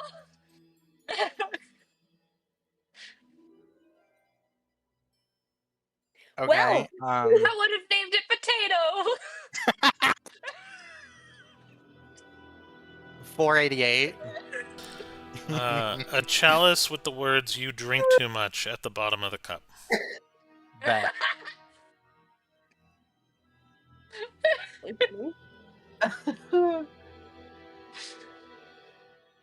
She's saving that one for Dimmere. Ha! I thought that was just made specifically for Rain.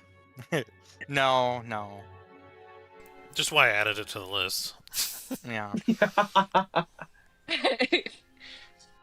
Okay. 429.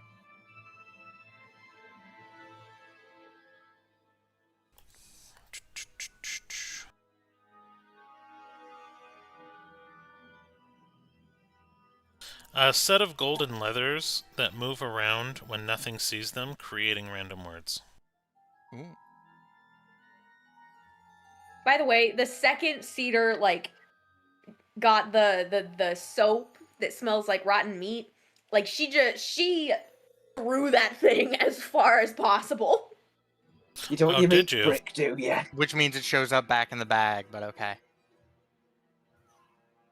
Fine. I don't want to carry that everywhere. What's wrong with your meat brick? And then finally, well, wait. No. Okay, yeah. Finally, 111.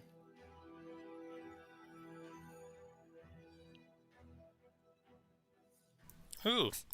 Half of a medallion that emanates dark power, untold by mortals, yet something feels missing. Like it's missing half of itself. It's an evil bestie necklace. I was just thinking that. necklace! Okay. The other half is like a really good necklace, so it's like the yin and yang. And then the second thing I'm gonna do. So we're like at the steps of this building, or what? Yeah, basically. Okay. I put my hand on the side of the building, and I cast Identify. This is a building. Room.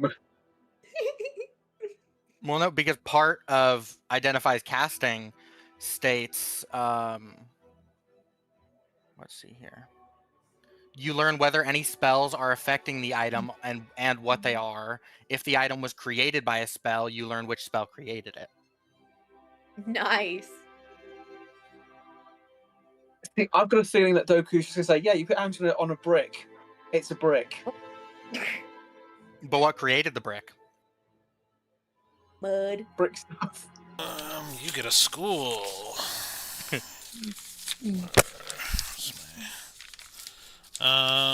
You're not familiar with it. Where are my school notes? There they are.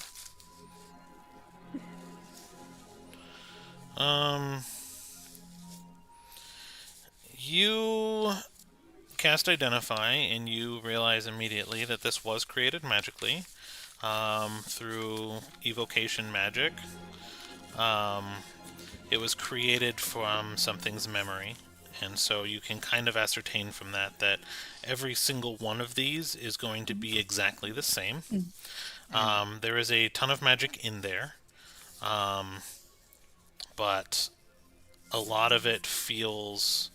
You get a feeling of death, but not haunting. Okay.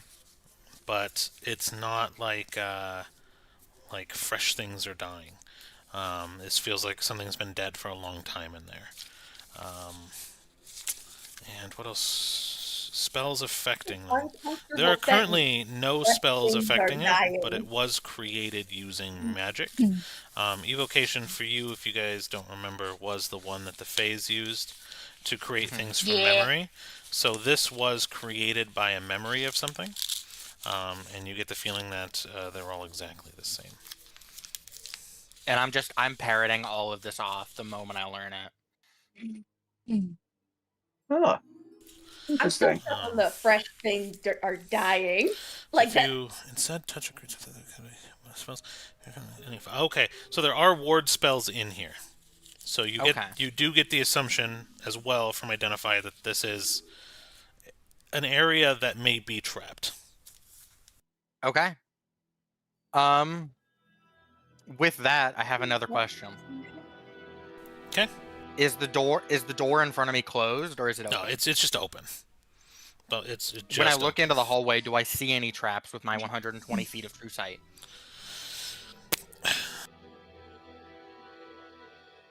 120 feet of true.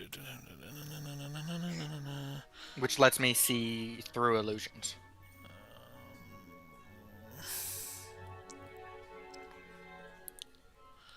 No, not from this angle. Okay. You love it. Yeah, you don't. Yeah, not from this angle. And again, I'm just parroting all of this off, and I just go, and it seems to be heavily trapped. Best bet is let me take point, because I should be able to see them when they pop up. Yeah, okay. If you can detect them easier, I'm happy with that. Celia creates the order. It goes Winnie, Cedar, Gale, her.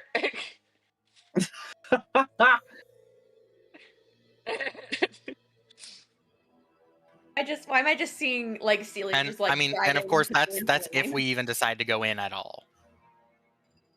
The problem is, would you be able to make it over the mountain range if we tried going up and over? I mean, you never know. Well, yeah, but we don't want to do unnecessary risks, and you dying to the elements isn't exactly what we are wanting out of this trip. Valid. So maybe we find some useful stuff in there. Yeah. Yeah, or at the very least, it could end up being a path through the mountain, saves us a bit more travel. Yeah. Secret tunnel. Secret tunnel. Through the mountain. Secret tunnel. Yeah. Thought I had a better picture. But... So I'm looking for a better picture right now, but oh, here, actually I do. Never mind. That's going to go over my head all week now. Thanks, guys. Good. You're welcome. It's the That is best much song worse ever. things. All right. So Yeah, this I was is gonna our say there's 10 times worse than Secret Tunnel. Oh yeah. like Smoochy Girl has been in my head. What? Days. Ooh, It's a song by Ashniko. haven't listened to that one yet. I mostly listened to I've got the no idea who this. Weed I've Killer. got no clue. I dig most of Ashniko's music. There's just Oh, yeah. something about it. Just... Got Anyways, no clue who that is. I like Ashley though. You will learn one day. All right. No, I won't. I'm an idiot. No. So this is our general entrance here. So each square actually is going to be not this one doesn't have grids, but just as a general idea, because the one below it has grids. Each square is actually about 20 feet. So all four of you could potentially fit on one square. Okay. Okay. So 120 feet, 40, 60, 80, 120. That would be 6 squares. Yeah, so it would probably... I'm just going to put your character there or not because I have to fix the layer. Give me 1 second. You disappeared. Order. Bring to the front. I jumped into the rift again. Sorry, You guys. jumped into the rift. Okay. So 100. So from entrance to 120 feet, it is to about right there, where I put your Okay. character. All right. So what this is just a giant building, and it's even bigger on the inside. As it kind of goes into the mountain. Yeah, I know. I did it for you because you're the Brit. Remember, this whole area is designed for you. No, but Oh my gosh, it's the TARDIS temple. it's a TARDIS temple. So what you actually kind of notice is that it's very dim lit or dark here. There are lights or lanterns that do seem to be lit, but they are emanating kind of a dim blue light. They are not blue flame, though. They are not spell plague. You can tell that just by looking. These are natural flames. They are burning hotter. Very, very, very hot, which is strange because the rest of the world, the fire is dimming. Right? So fire does seem to be prevalent here. It's actually warm. It's very comfortable considering right outside and above you, maybe a couple hundred feet, is this giant storm that is raging and blowing bitter cold. but it is kind of a bridge. You can see a stairwell in the distance that kind of goes up, but you are on a raised bridge, and there's nothing but a pit of black to the left and right of you. Real sense of deja vu from this. Okay.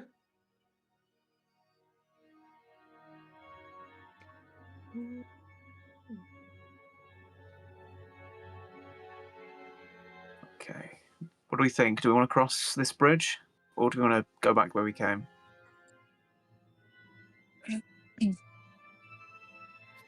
Celia kind of just glances over at Winnie to see if Winnie sees anything with this dang bridge. Do I? Let me double check, because you have true sight, right? I do.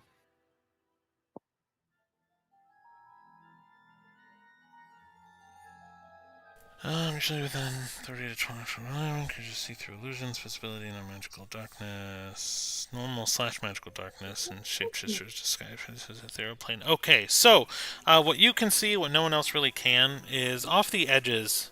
There are. It's just darkness. You guys can't really see. Oh, someone turned the camera off. Yeah, I'll just be 2 seconds. I'm still in the room, but I'm just gonna. No worries, Yeah, you're good. I'll just be 2 seconds. This is so I've determined that every time you do this, my headcanon is that you just don't wear pants when you're home, and you're standing up to be, and you just don't want to like flash, which is appreciated. Don't tell anybody though, too. That ruins the illusion. I just imagine. That's just for after the session, just for your eyes only. Oh, go on. It's really big. Everyone, it's gigantic. Like Rasputin would be given a run for his money. Anyways, moving on. Nobody poison me or shoot me or any of that stuff. You know, you can sprout the Bible like a preacher. That's all I'm saying. I love that song so much. But yeah, so you guys are kind of venturing forth. What you see with your true sight is once the walls kind of give and you see the pits to the left and the right, there is a magical darkness that no one can see through except for Winnie. And you can see at the very bottom, if you kind of peek down, it seems to be in different areas, anywhere from 20 to a 40-foot drop, and there do seem to be spikes at the bottom. And anyone who's interested could also roll... Cedar, no. Roll a... Actually, no, it's all passive. You guys all begin to smell manure or poo or different varying types of you don't know what feces just emanating throughout the room. Shit. Yes. Yeah. Literally. So likely there's animals or something.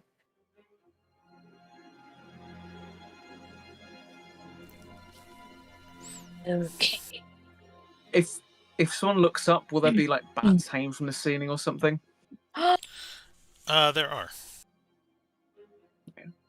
Yay! It's guano. I like that. Celia kind of just tosses a rock out onto the bridge. Actually, that's not a bad point. I thought you meant at the bats for a second. I was like, why? You're not gonna go and try to hit the bats. When I was a kid, I loved taking grapes and like whenever there was bats around, tossing it in the air and watching them dive for it. That was so fun.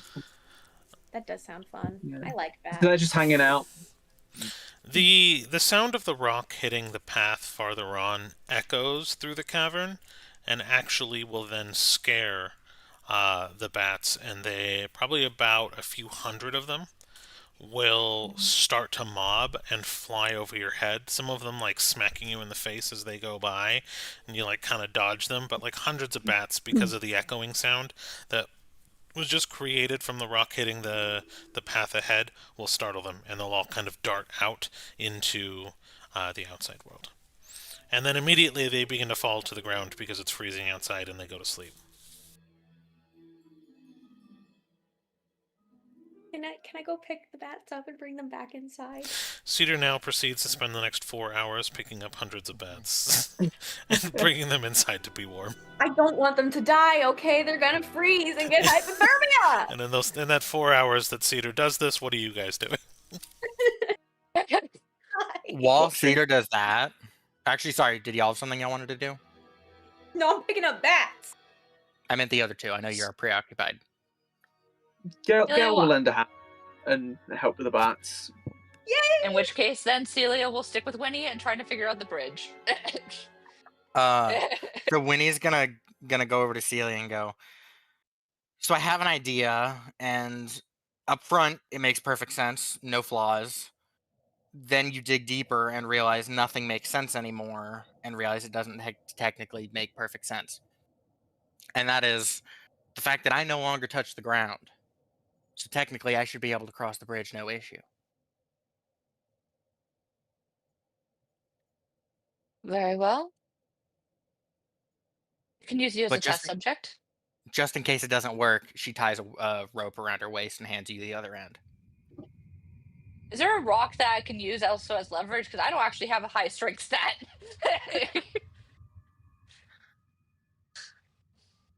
Is there like a rock I can also tie this rope around? Not necessarily, no. Nothing big enough that would act as any sort of counterweight. There are small, probable pebbles, but... Well, okay, how much... Charisse, how much would you say Winnie knows of Celia's abilities by now? At least having a general idea, because like I think you would have probably gotten some idea depending on how Winnie viewed our initial fight with the Warforges, with how Celia went about it. She didn't charge in with like just trying to wallop them. She charged in immediately trying to... Well, not tactics, just abilities. You would definitely know about the eyes, how they work.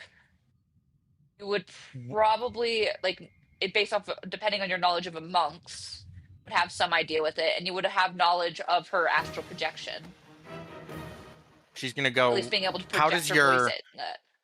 Yeah, she's. What is this music? I'm sorry. How does your astral projection work? Does it? Can your astral arms work off your mind? Forgive me, I don't fully understand what you're meaning. In effect, could you use your astral arms, the ones you project? Could those utilize your mental abilities rather than your physical abilities when it comes to holding things? I believe so. I've not tested it out. No time like the present. Very well. And I guess she just uses one key point to summon her astral arms. Meanwhile, you just hear, okay, there we go. Okay. 10. How long are the arms? I think 10 minutes. Length. No, they last 10 minutes and they are double. They're like 10-foot range. Okay, so about 10 feet each. Yeah. Okay. And so I guess they do while your astral arms are summoned, you can use them to make unarmed strikes. You can use your spectral arms to make unarmed strike, and you can use your wisdom modifier in place of strength or dex. So she can use it as a wisdom thing. Oh, I knew. I was just trying to figure out a way so that Winnie would be able to figure it out, so that you could figure it out. Yeah, I know. Because the problem is, I'm like, I don't know how a way for Celia to know this. Right. Because she had an idea of what she could do, but she wasn't it wasn't like she was given a manual of and training on how to use her abilities. Right. What kind of bats are they? You asking me what kind of bats they are? I want to know. You can't put bats in a scene where one of your players is obsessed with biology and not expect to have me ask these questions.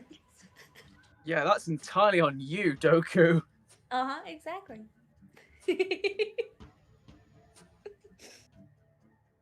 Yeah. Such a nerd. I like bats. They're cute, and I don't want them to get hypothermia. Hypothermia is scary.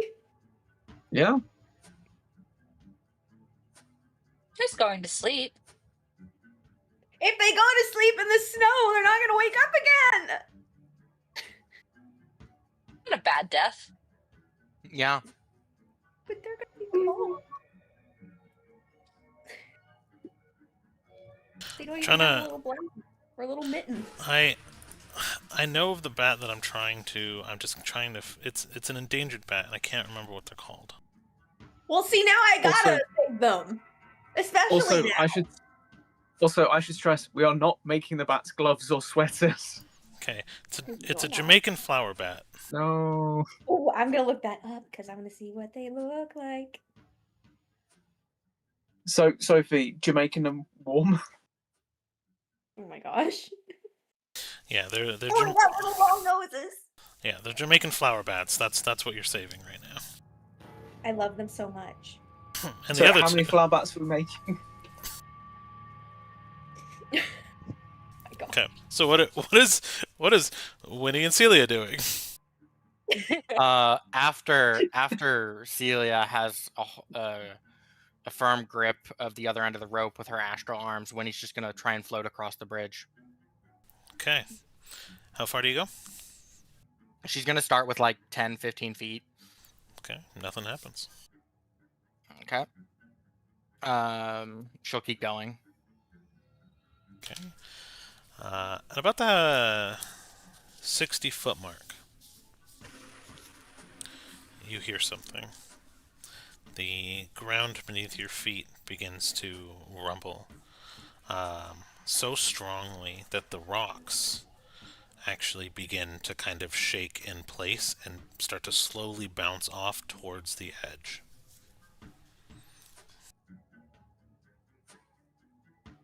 Winnie immediately goes and surveys the area.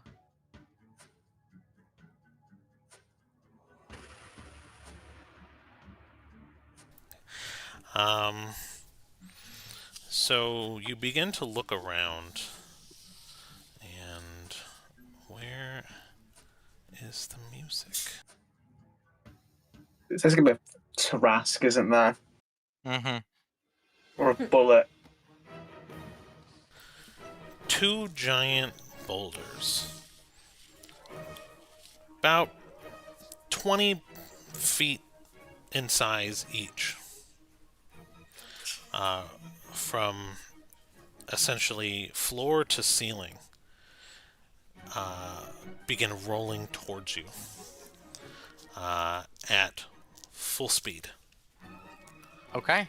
And they crash land, crushing the rope and astral arms, and begin rolling towards you from left to right.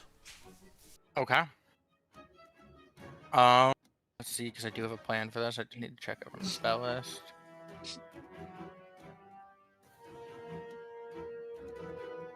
Could do that.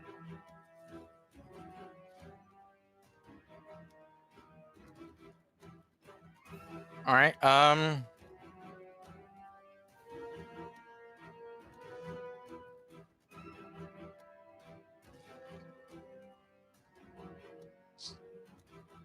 All right. I'm just gonna make a quick decision because that's what my character would have to do. She looks at the one, like if she were to the one coming at her as if she were to continue down the path, Okay. so not going back but going forward. Mm-hmm. And she casts Disintegrate. Okay, let me double check something. Okay. So it's not going. It doesn't. There's no point in having. What would be the save? I don't think a rock. Dex save. Yeah. What am I saving against though? 18. Oh, okay. I don't think that's gonna matter unless I roll a 20. I mean, I rolled a 16, but a rock's modifier on Dex is gonna be 0. So Right. not a bad roll. No. So go ahead and roll your damage. Okay. You know what? No, I kind of do want to roll it out, so we're gonna roll it out. Roll it. Roll it.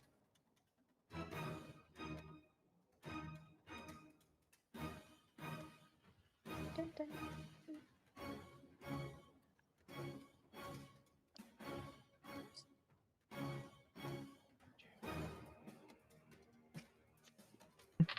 87 damage.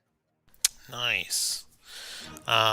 So this boulder and rock is actually made of, it's heavy, but it's a softer stone.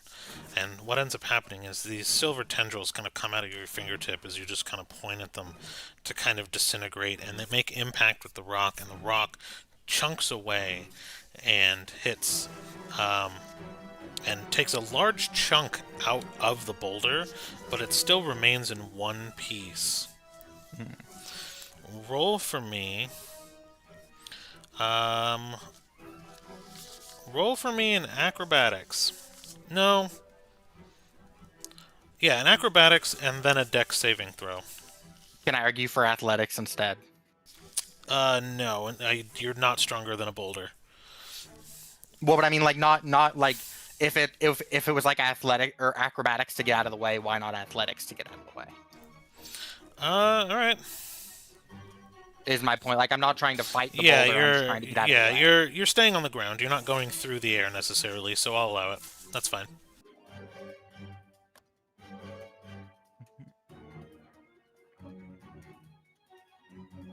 $22.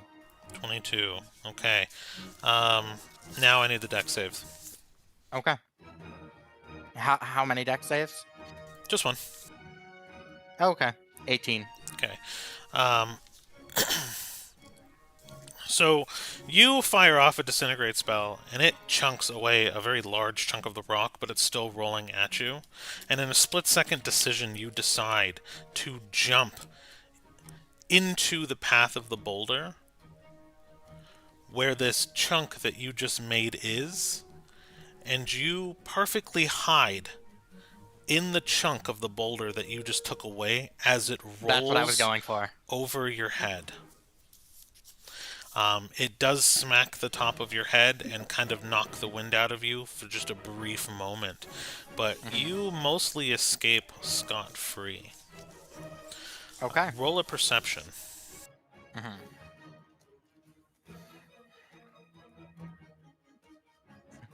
23. Okay. You feel the ground rumbling again underneath your fingertips as you pull yourself up off the ground from a prone position, and you realize immediately another boulder is coming. For me or for them? For you. You're on the bridge. Okay. Well, I didn't know if like a new boulder was following and it was going to redirect. Oh, no. So the first boulder that you chunked away from rolled past you, but you know, now you're kind of on the ground and you're looking towards the boulder where it just came from, and you see and feel another one coming from the left side. All right. So the boulder didn't reach us at all. No, so you guys are still in the entryway, right? And Winnie kind of, from the left, ventured into the middle of the bridge, at which point the boulders are triggered. So you guys are still... The boulders are essentially coming from a space above your heads, and they're hitting, and you're watching them crash into the bridge and, like, shake the whole area. So there is one more thing that needs to be done, technically, before we can resolve another action. I need to see if my soul gets stolen. Oh, yeah, huh? Because the disintegrate comes from... Was it the hand? The eye. Oh, joy. So I rolled a 57 on my D100.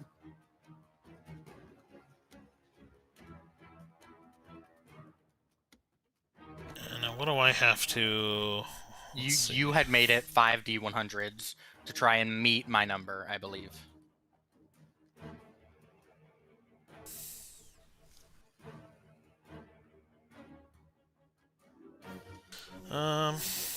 Okay, so each time you cast a spell from the eye, there's a 5% chance. Yeah, okay. Alright. So let me roll. And this is the second time doing a spell from the eye, I believe, right? Third. Third. Total. Okay. First time was in the training when I destroyed the Warforged. Second time was on the boat. Third time is now. Okay.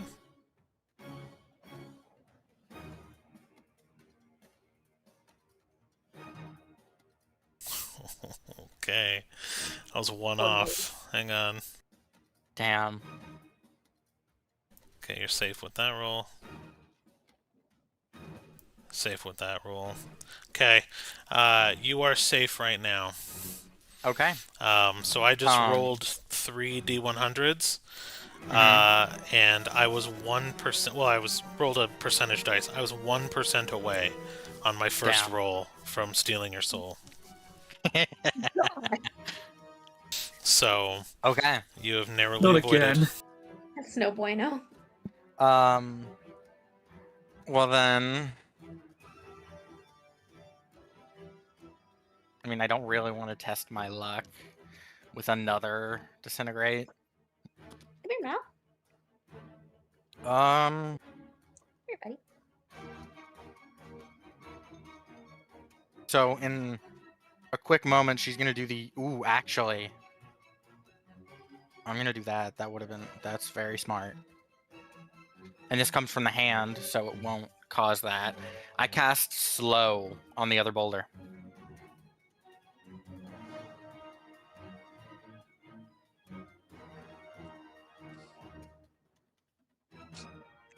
Okay.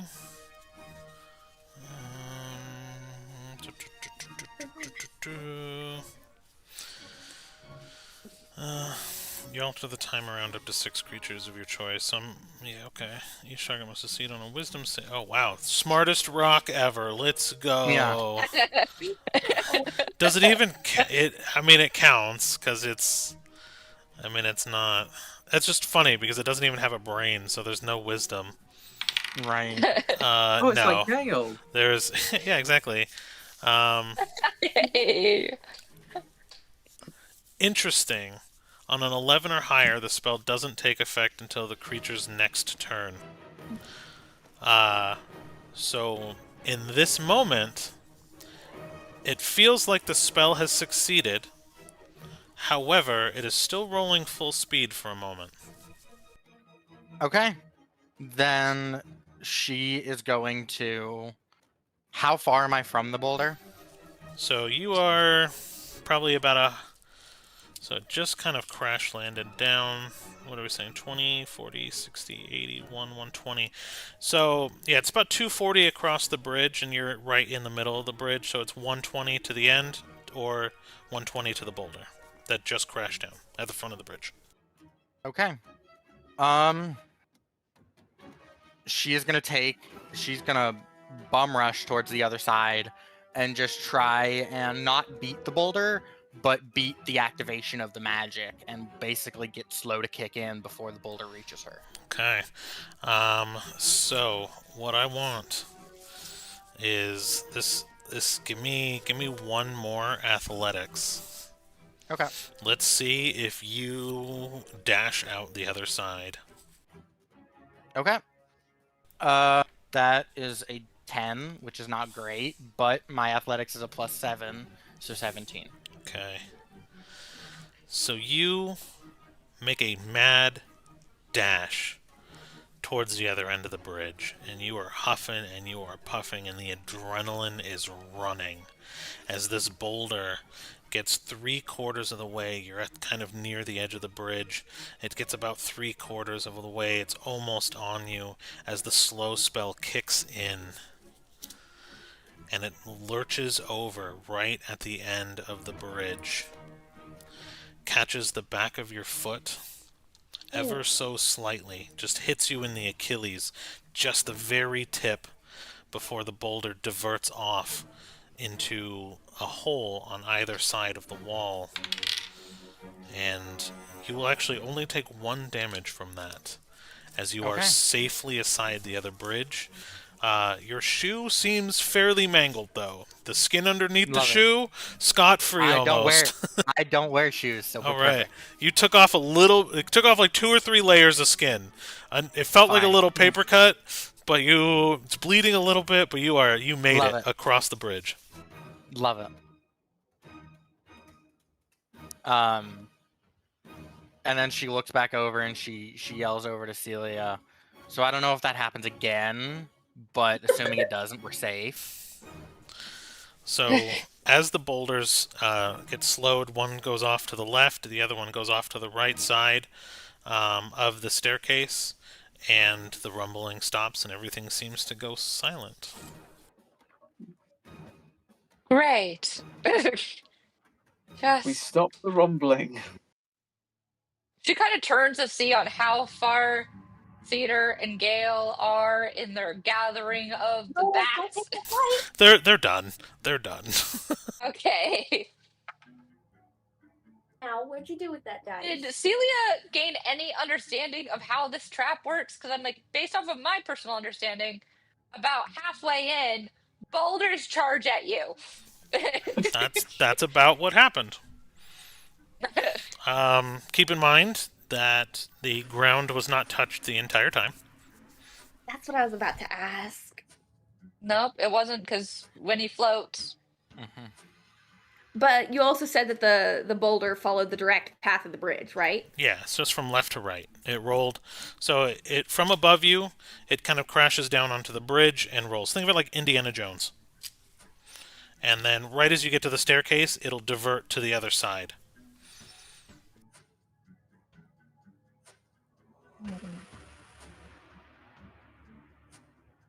Okay.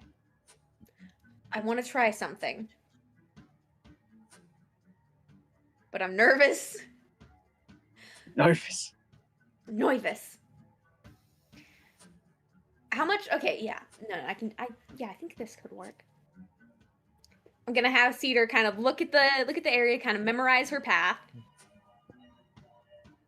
And I'm gonna have her fly over the area. However, she's not gonna fly over the bridge part. Immediately, Celia activates her astral self. She's like, oh, frick. She got an idea. We got an idea. Okay. So you are going to fly over the dark pit to the left or the right. Which side do you want to go on? Right. Perfect. Okay. So you begin to kind of fly around the outside. And you can kind of... It's really just an artificial darkness. You can't really see down at all. You know from Winnie's description, though, that there are spikes seemingly at the bottom of the pit. And let's see. What's your flight speed? Be the same as my walk speed unless I dash, which I think I do. I do dash. I dash. Okay. Mind you, Celia's act now before she the minute she sees Cedar taking off, activates her astral self and is fully prepared to dash out and grab her with her very long arms. All right. So I need 3 dexterity saving throws from you. Hey Rain, how much does dash add to my speed again? It doubles. It doubles it. So from Oh, 30 to sweet. 60, Sweet. 60 to 90, yada yada, or 60 to 120. Yeah. Yeah, I need 3. Okay.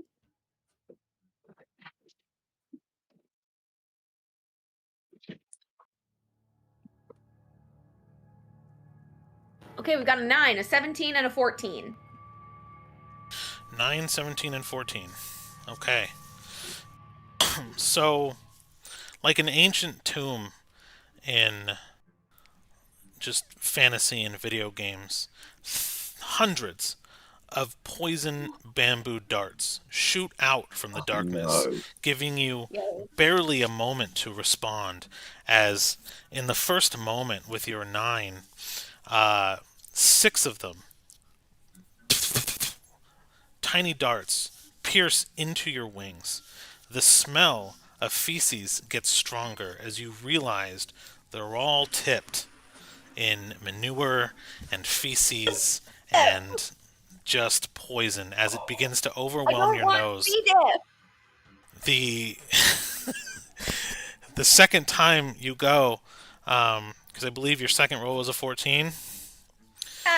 The adrenaline. No, second was a 17 and then a 14. Okay. The adrenaline begins to kind of pump as you just freak out. You feel the searing pain and the smell kind of overwhelm your body. Your eyes close just out of pure reaction as you dart forward again, dodging the next round of these darts. But right as you're hitting the threshold and diving into Winnie's arms almost, another round of darts you can hear as they sear into your legs and just begin to puncture halfway in and halfway through as you are just peppered with 12 to 16 darts more. Also, the smell of manure and feces begins to again overwhelm you as you crash to the ground and staircase right next to Winnie, and these darts pop out of your body like they were barely just there.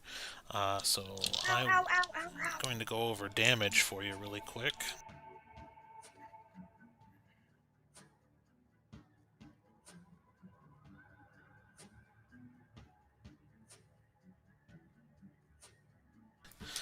So 20.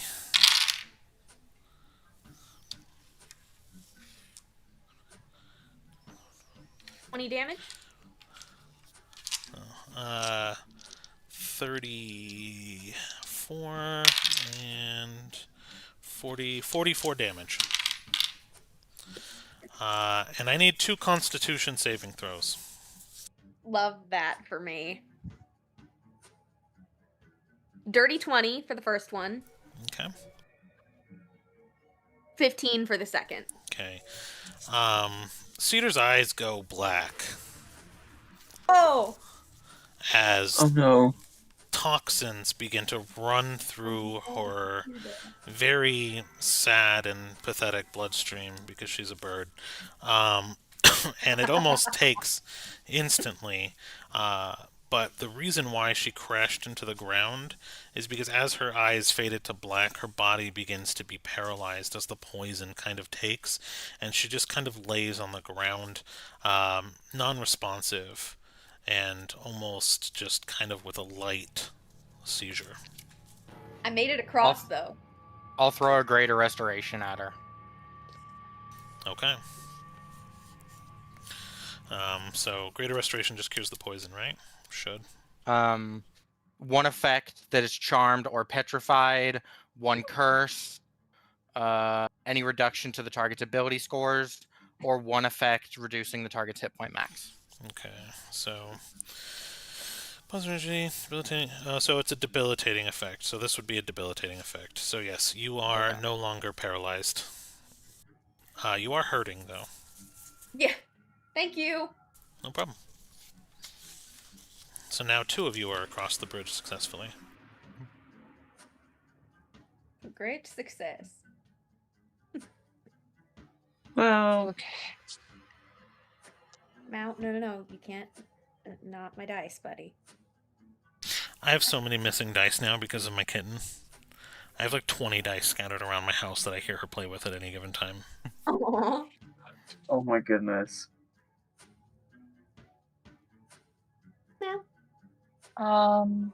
Let's see.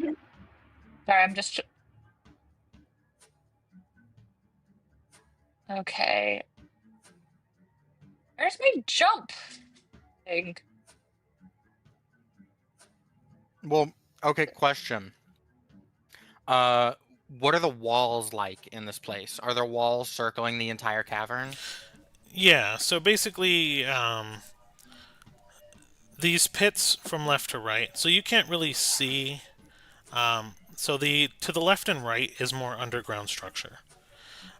So what you have is in front of you is a bridge. It's made of stone. To either side of the bridge is about 40 feet of just darkness that spans the entire length of the bridge. You can see down and see that there are spikes at the bottom of the pit. And then you can also see tunnels leading away from the spike pits further into the north and south side. So the structure that you can see in the map that I have shown above you, you can kind of see, but that's the lower level. Everything else is just bridge and black, and then the roof above your head is probably about 40 feet. Okay. Okay. Okay. How big is the boulder? They're essentially, they're two, they're two, I think more like discs. They're 20 by 40, essentially. They fill the space. And there's two of them that go out. One for the left side of the bridge, one for the right. Is the 20 tall or 20, wide? 40 is tall, 20 is wide. Okay. Definitely not gonna have that. Right? Because... Quick question. Rain, help me calculate my jump height. Why? You can run on walls. I can run on walls, yes, but I don't know. Where are the darts coming from on the walls? They came from the floor. So they Came from the floor. They came from the darkness. I don't want to do that. It's probably the best way to do it, though. Okay, I guess Celia is going to... She has her astral self there. And let's see. And she's going... With that, it does make it so she can actually see into the darkness, because she can see both magical through magical and non-magical darkness. Yeah, so you'd be able to see them. And she's going to make a dart along the wall. Okay, like a pseudo armor connecting your arms and the visage, you determine what its appearance. Yeah, because your astral stealth is empowering your arms, I'm assuming, and you're kind of running along the walls. Well, no. As a ninth level monk, covered. they can. As a ninth level monk, monks can run on vertical surfaces with no issue. Yeah, I'm trying to determine the astral self, because you're okay. Astral self, I thought would cover the entirety of self, because the arms not yet. It will, but not yet. Yeah. Okay. You can see normally in darkness both magical and non-magical distances. Body of astral self starting at level 11. Astral arms, if some you can use a body or astral self to appear. Spectral body covers your physical form like a suit of armor, connecting your arms and visage. Okay, so you could probably... Yeah, okay, cool.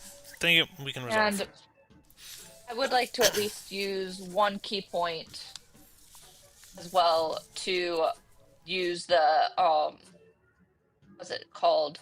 Step of wind. Get an extra dash across. Okay, so I need... I'll use it probably twice to try to have it.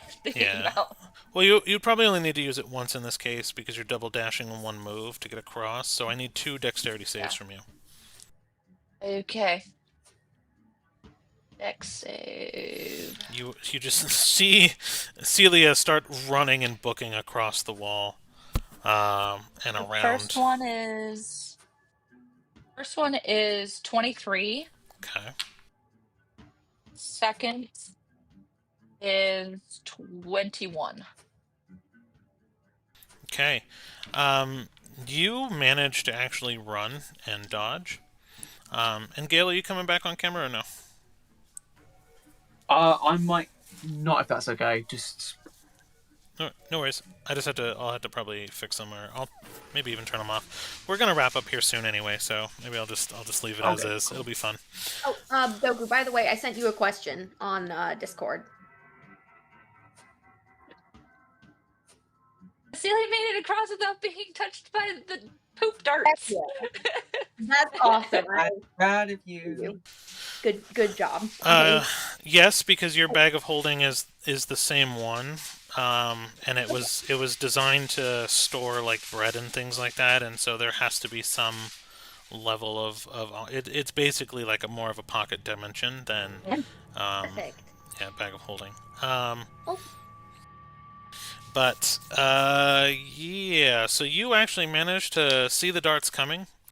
The save for you is a little bit easier because you had the astral self. You can see the darts coming, which gave you more time to respond, making you agilely dodge all darts that came from the darkness, and you make it across the bridge safely. Nice. Heck yeah. Gale's turn. Oh, Oh gosh, here we go. you got this. Right, so Wait, I think Gale that's what I doesn't can have do. Gale does have dark vision, right? Mm-mm. No, Yeah, it's not. goggles. That's the Virgin, has he? It's a magical darkness anyway. Actually, would the goggles? The goggles wouldn't work, Nope. would they? If it's magical darkness, no. Okay. Yeah, I'm trying to think the best way to do it because he can't run on walls, so he can't do the. You can fly, but the Ceiling problem is method. that if you fly off the bridge area, Yeah, but that is the at only the same thing. time, you're going to have to fly off the bridge area with the boulder. Yeah, because I can't fly over it, can I? Because the height wouldn't match up.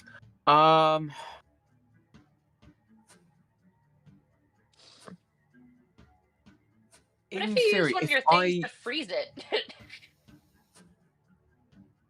I could do, but there's also the area of effect that would be quite big if memory serves. That could end up affecting you guys as well.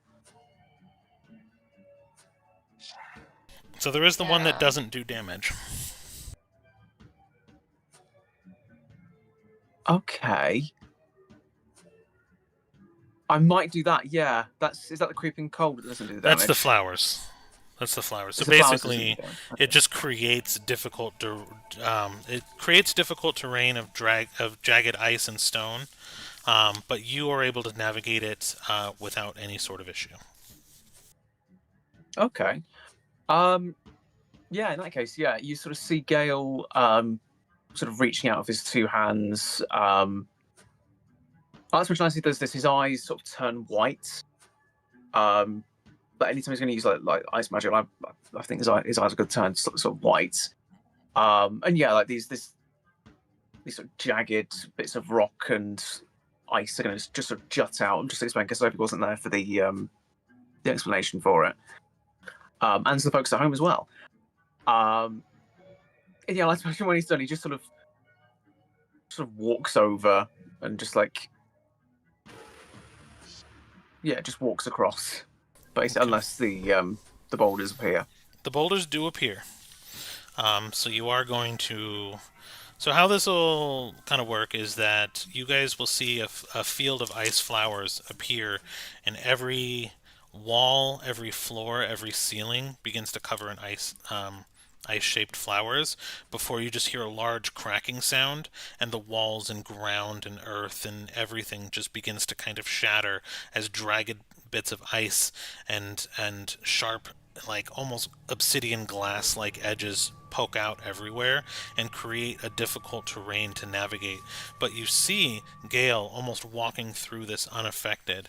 Now the rumbling does start and the boulders do clash at the ground behind you when you're at the midpoint of the bridge, but they are significantly slowed down by the difficult terrain. However, you will still need to make either an acrobatics or athletics, whatever's faster, because they will catch up to you, but they are going a lot slower. You begin to kind of dash and run, unhindered by the difficult terrain. Cool. I'll go acrobatics because I've got the better score in that. That's gonna be a 19. Okay. Yeah. So you begin to kind of run and noticing that the boulders do clash behind you, and you dart and run, and you are just booking as fast as you can as the boulders try to gain more and more momentum just to get hindered more and more by the terrain. Right as you put your first step onto the staircase, however, you also get clipped by the boulder. Now it smacks you dead dead square in the spine and back, and your wings, made of ice, make a cracking sound as splinters of red blood from your back actually begin to kind of permeate through the wings. They have a glint of red. So you get kind of just chunked a little bit by it as you take your first step off, but you make it off mostly unscathed. 8, 9, 14 damage of just pure blunt force hitting your back. And you guys all make it to the staircase. So once Gale crosses, I pop the 3rd level spell Aura of Vitality.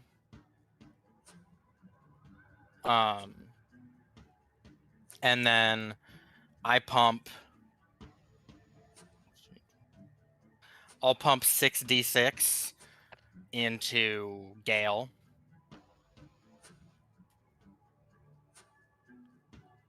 Okay. So that is...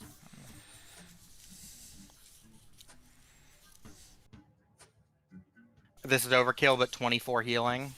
That would also affect Cedar, wouldn't it? Oh, yeah. But she gets the other 14d6. Okay, perfect. Dang. Thank you. No. Okay.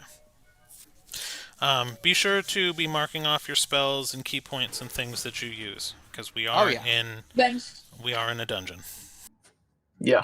What spell slot would that have used? The ice flowers, just so I know. Nothing. There was no effort. Huh. You cast it at will, and it did not miss. I keep forgetting these don't miss. Cool. Okay. Great. Rain, how much healing would that be? Oh, you got full. I got to like 8d6, and you were already over 44. Oh, wow. Cool. I like to imagine the second that Gale sort of steps off, he's with the party, like his eyes return back to normal. It's like, whoa.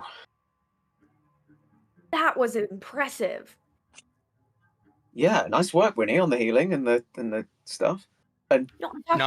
Celia. You. Me? You. Cedar points back at the ice that's still there. Oh! That? Whoa! So did the ice reach us? Yes. And into our hallway? Yeah. Yes, it did. It stopped short, maybe 40, 60 feet behind you guys. So you will have to walk through difficult terrain, as the staircase that you were just on is now broken into different pieces and hard to walk on. But I want an insight for everybody that's not Gale. Okay. Oh, okay. Do I get advantage? Because I don't know what this insight's for. 14. It's deity related. That's a 13. Okay.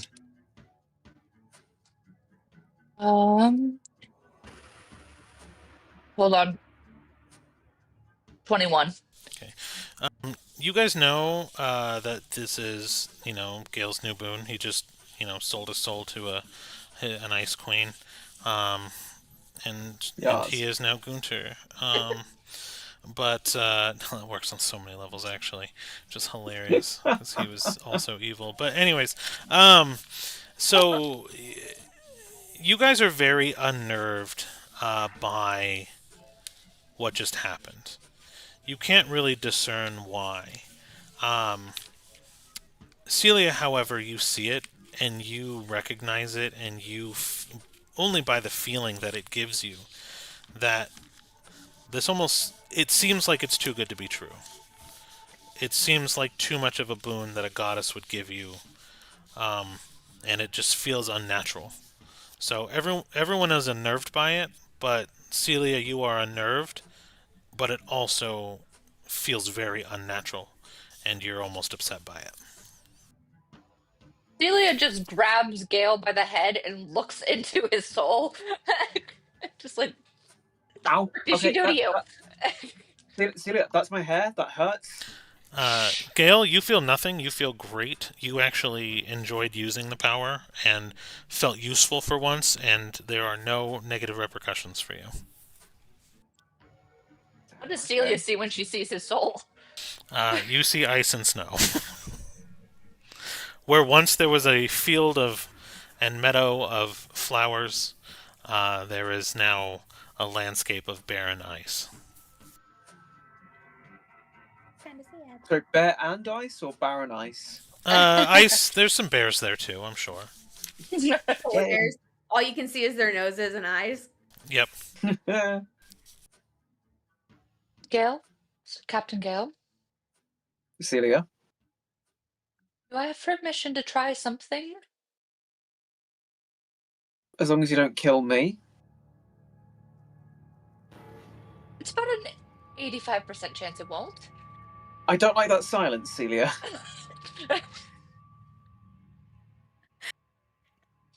I'll take that as a yes. And I'm gonna actually take my astral arm and try to poke his soul. Okay, you need to know what consent. Ah! No, nothing really. You just feel a little cold. I feel kind of pulls the arm back out. Will be good. No. Okay, because unless you hear a hard yes, please don't do that again. I asked if I could try something. And I didn't say hard yes. But it wasn't a no. No, Celia. If, Not if, exactly if how you that don't, if you works. don't hear a yes, infer that there is a no. Yeah. Problem comes in is that. Never mind. She kind of just like tries to shake off the bad feeling.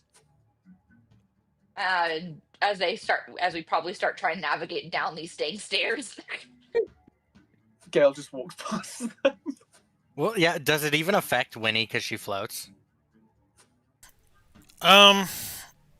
It almost like it knocks you back and forth. Like, so it affects you less, but it still does affect you. So you're floating, but because the earth around you is jagged, it's actually knocking off. It's like going over a pothole.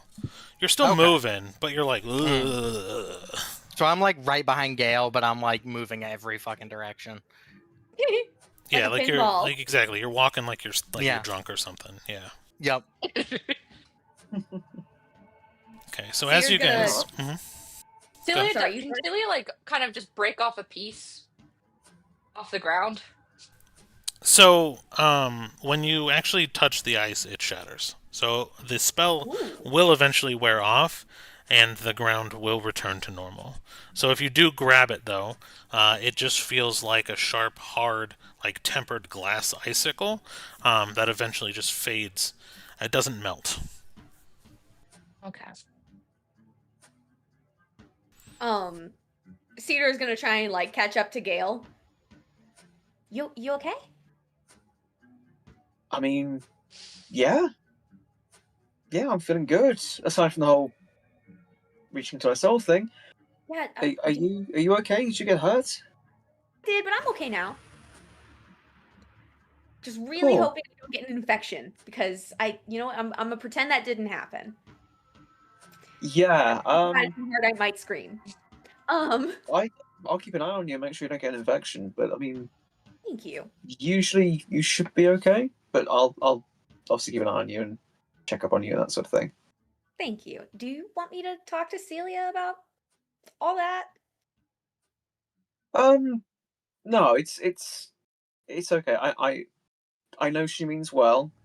I know she's just checking on me to make sure that this goddess isn't corrupting my heart or my soul or whatever. But I appreciate that. Okay. And as we're walking,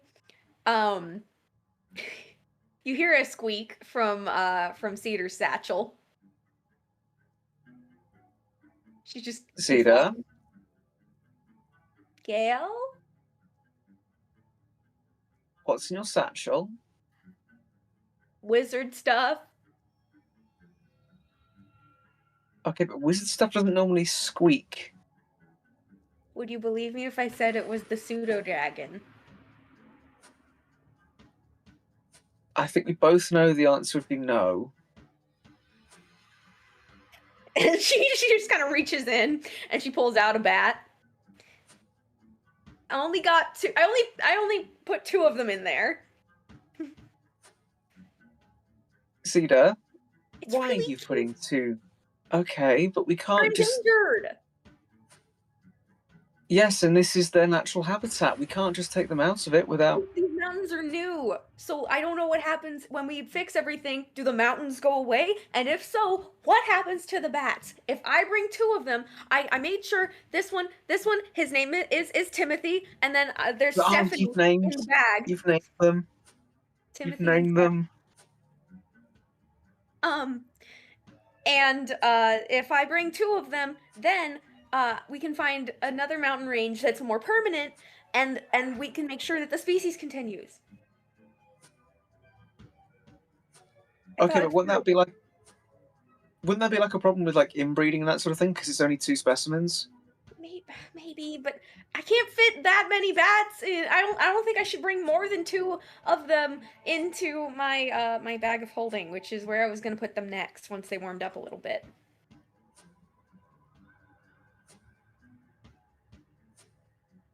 I mean, you're the smart one out of all of us. They're so cute. They kind of are. So as you guys continue to talk and walk down, probably about another 60 or 80 feet or so, Same order. 20 meters, same order, it opens up into a large chamber with huge giants statues. So they are statues of giants. So this roof now is probably about 200 feet tall.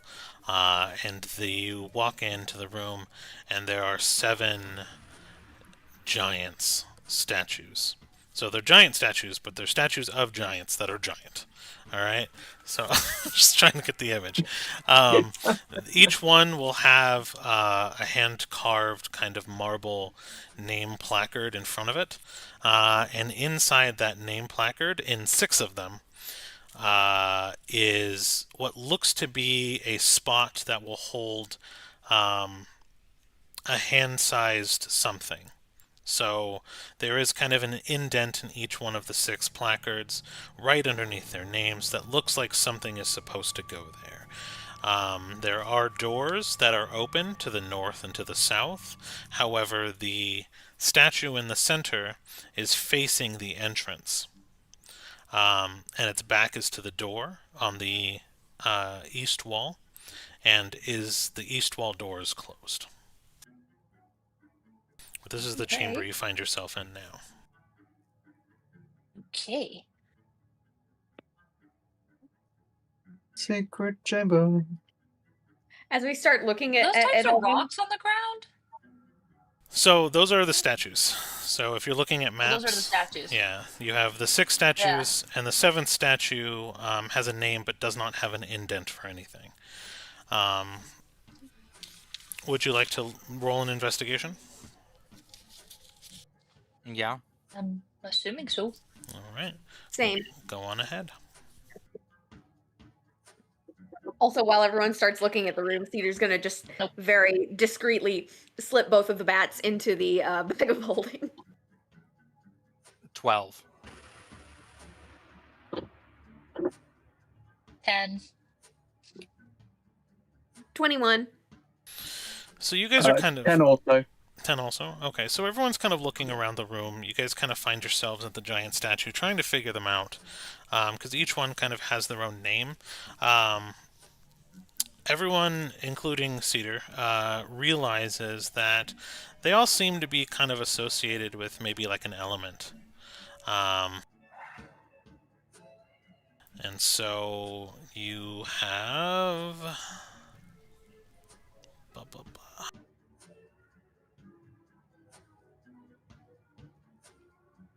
Sorry, trying to pull up my notes here. You're good. Each statue varies in weight, probably anywhere from 500 to 800 pounds. And you notice that each one seems to be associated with potentially just a different element. I I'm going to butcher all of these names, so apologize anyone who watches this in the future. The one named Strongmoss, it looks to be a storm giant. Menor seems to be a cloud giant. Cedar seems to be a fire giant. Therm seems to be a frost giant. Stonebones seems to be a stone giant. And Grolantor seems to be a hill giant. You guys have a general idea of giants, just having traveled with one and being in a village of one, each holding a different weapon, and each having what looks to be a matching rune that's supposed to go into their pedestal. Again, you have the giant statue in the middle.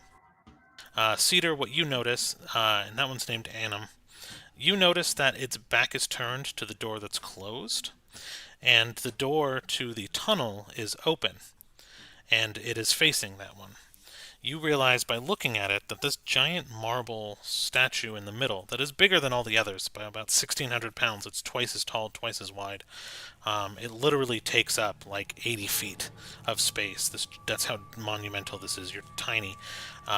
But you actually see the seams on the ground where it would actually spin.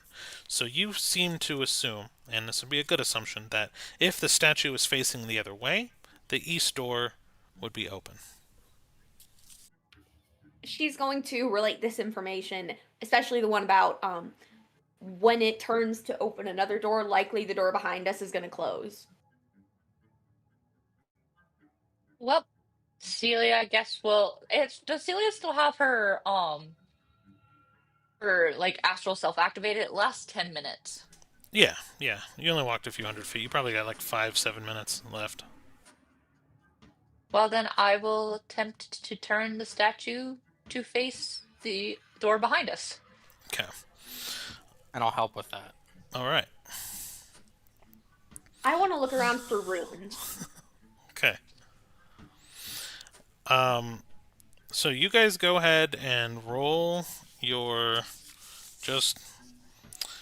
it would be athletics. Yeah, my question is that with my astral arms activated, how would that affect this? You get 3 athletics rolls. Okay. Dirty 20.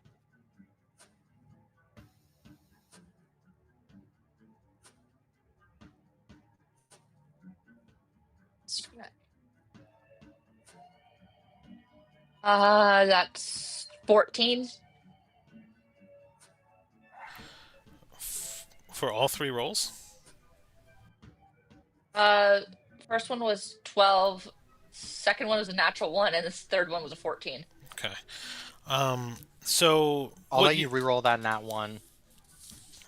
Okay. Nat 1 is now...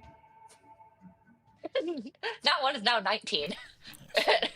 Damn. So just to give you guys a little bit of another kind of monumental, how big this statue is. It goes probably 100 to 200 feet into the air, and it itself at its base is an 80 foot to 80 foot. The diameter of the circle pedestal is 80 foot long. So just you guys being your size, taking up parts on each side, like 5 foot, right? You look like tiny ants trying to spin this statue, and you put all of your might into it. And even with the astral arms pushing their own independent strength, the statue itself does not budge. A little bit, a grain of sand will fall out from the seam, but that is about it. You said this statue is made of stone, right? It is made of stone. And the east door is the one that's closed, right? Yes. And the statue is facing west. Okay. I'm gonna have Cedar kind of be like, wait a minute. She's gonna kind of come up to it, kind of feel the stone, and I want to have her use geomancy. Not to turn the stone?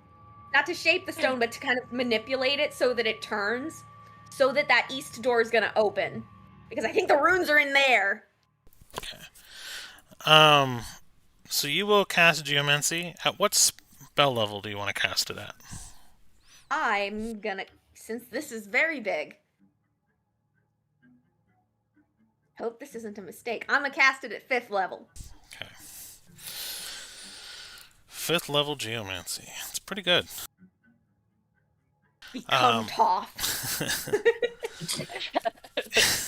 the first stone bender. Interesting. Let's see what happens. There it is. So, What it's gonna sound like when one of you finds it. I seriously need to rewatch the show. It's been a minute since I've watched through the entire thing. you do. I do it once a year. It's worth it. Aww, I like Oh that. yeah. What is wrong with Seriously, you one of the- people? I'm blind! Blind! Okay. So something very interesting happens. As you cast Geomancy to try to spin the statue, there is a resistance there that you did not expect.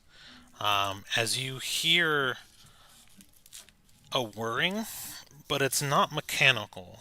It's a whirring of arcane, as the magic of the stone pedestal that holds the statue begins to fight back against the geomancy spell and shoot it right back in your direction, splintering the ground at your feet and spinning it around in a whirlpool of stone as all of the stone around goes flying around the room and begins kind of embedding itself into the walls at the force at which this geomancy spell just got reflected back.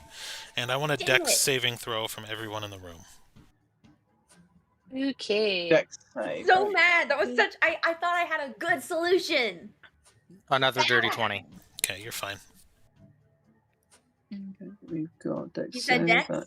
Dex, 23. you're fine too.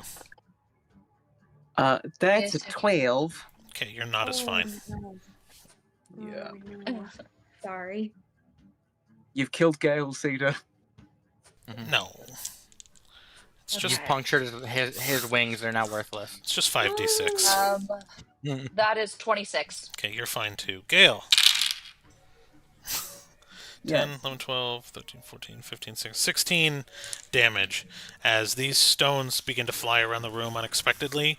Some of them catch you off guard, and some of the smaller stones you can kind of hear hit your wings and kind of resonate like with a tinkling. But then a large one that's about baseball size nails you right in the face, cracking your jaw as you take 16 blunt damage. Would I be able to use my reaction since I'm standing next to him to use deflect missiles? So you are at the stone statue. I do not believe he is.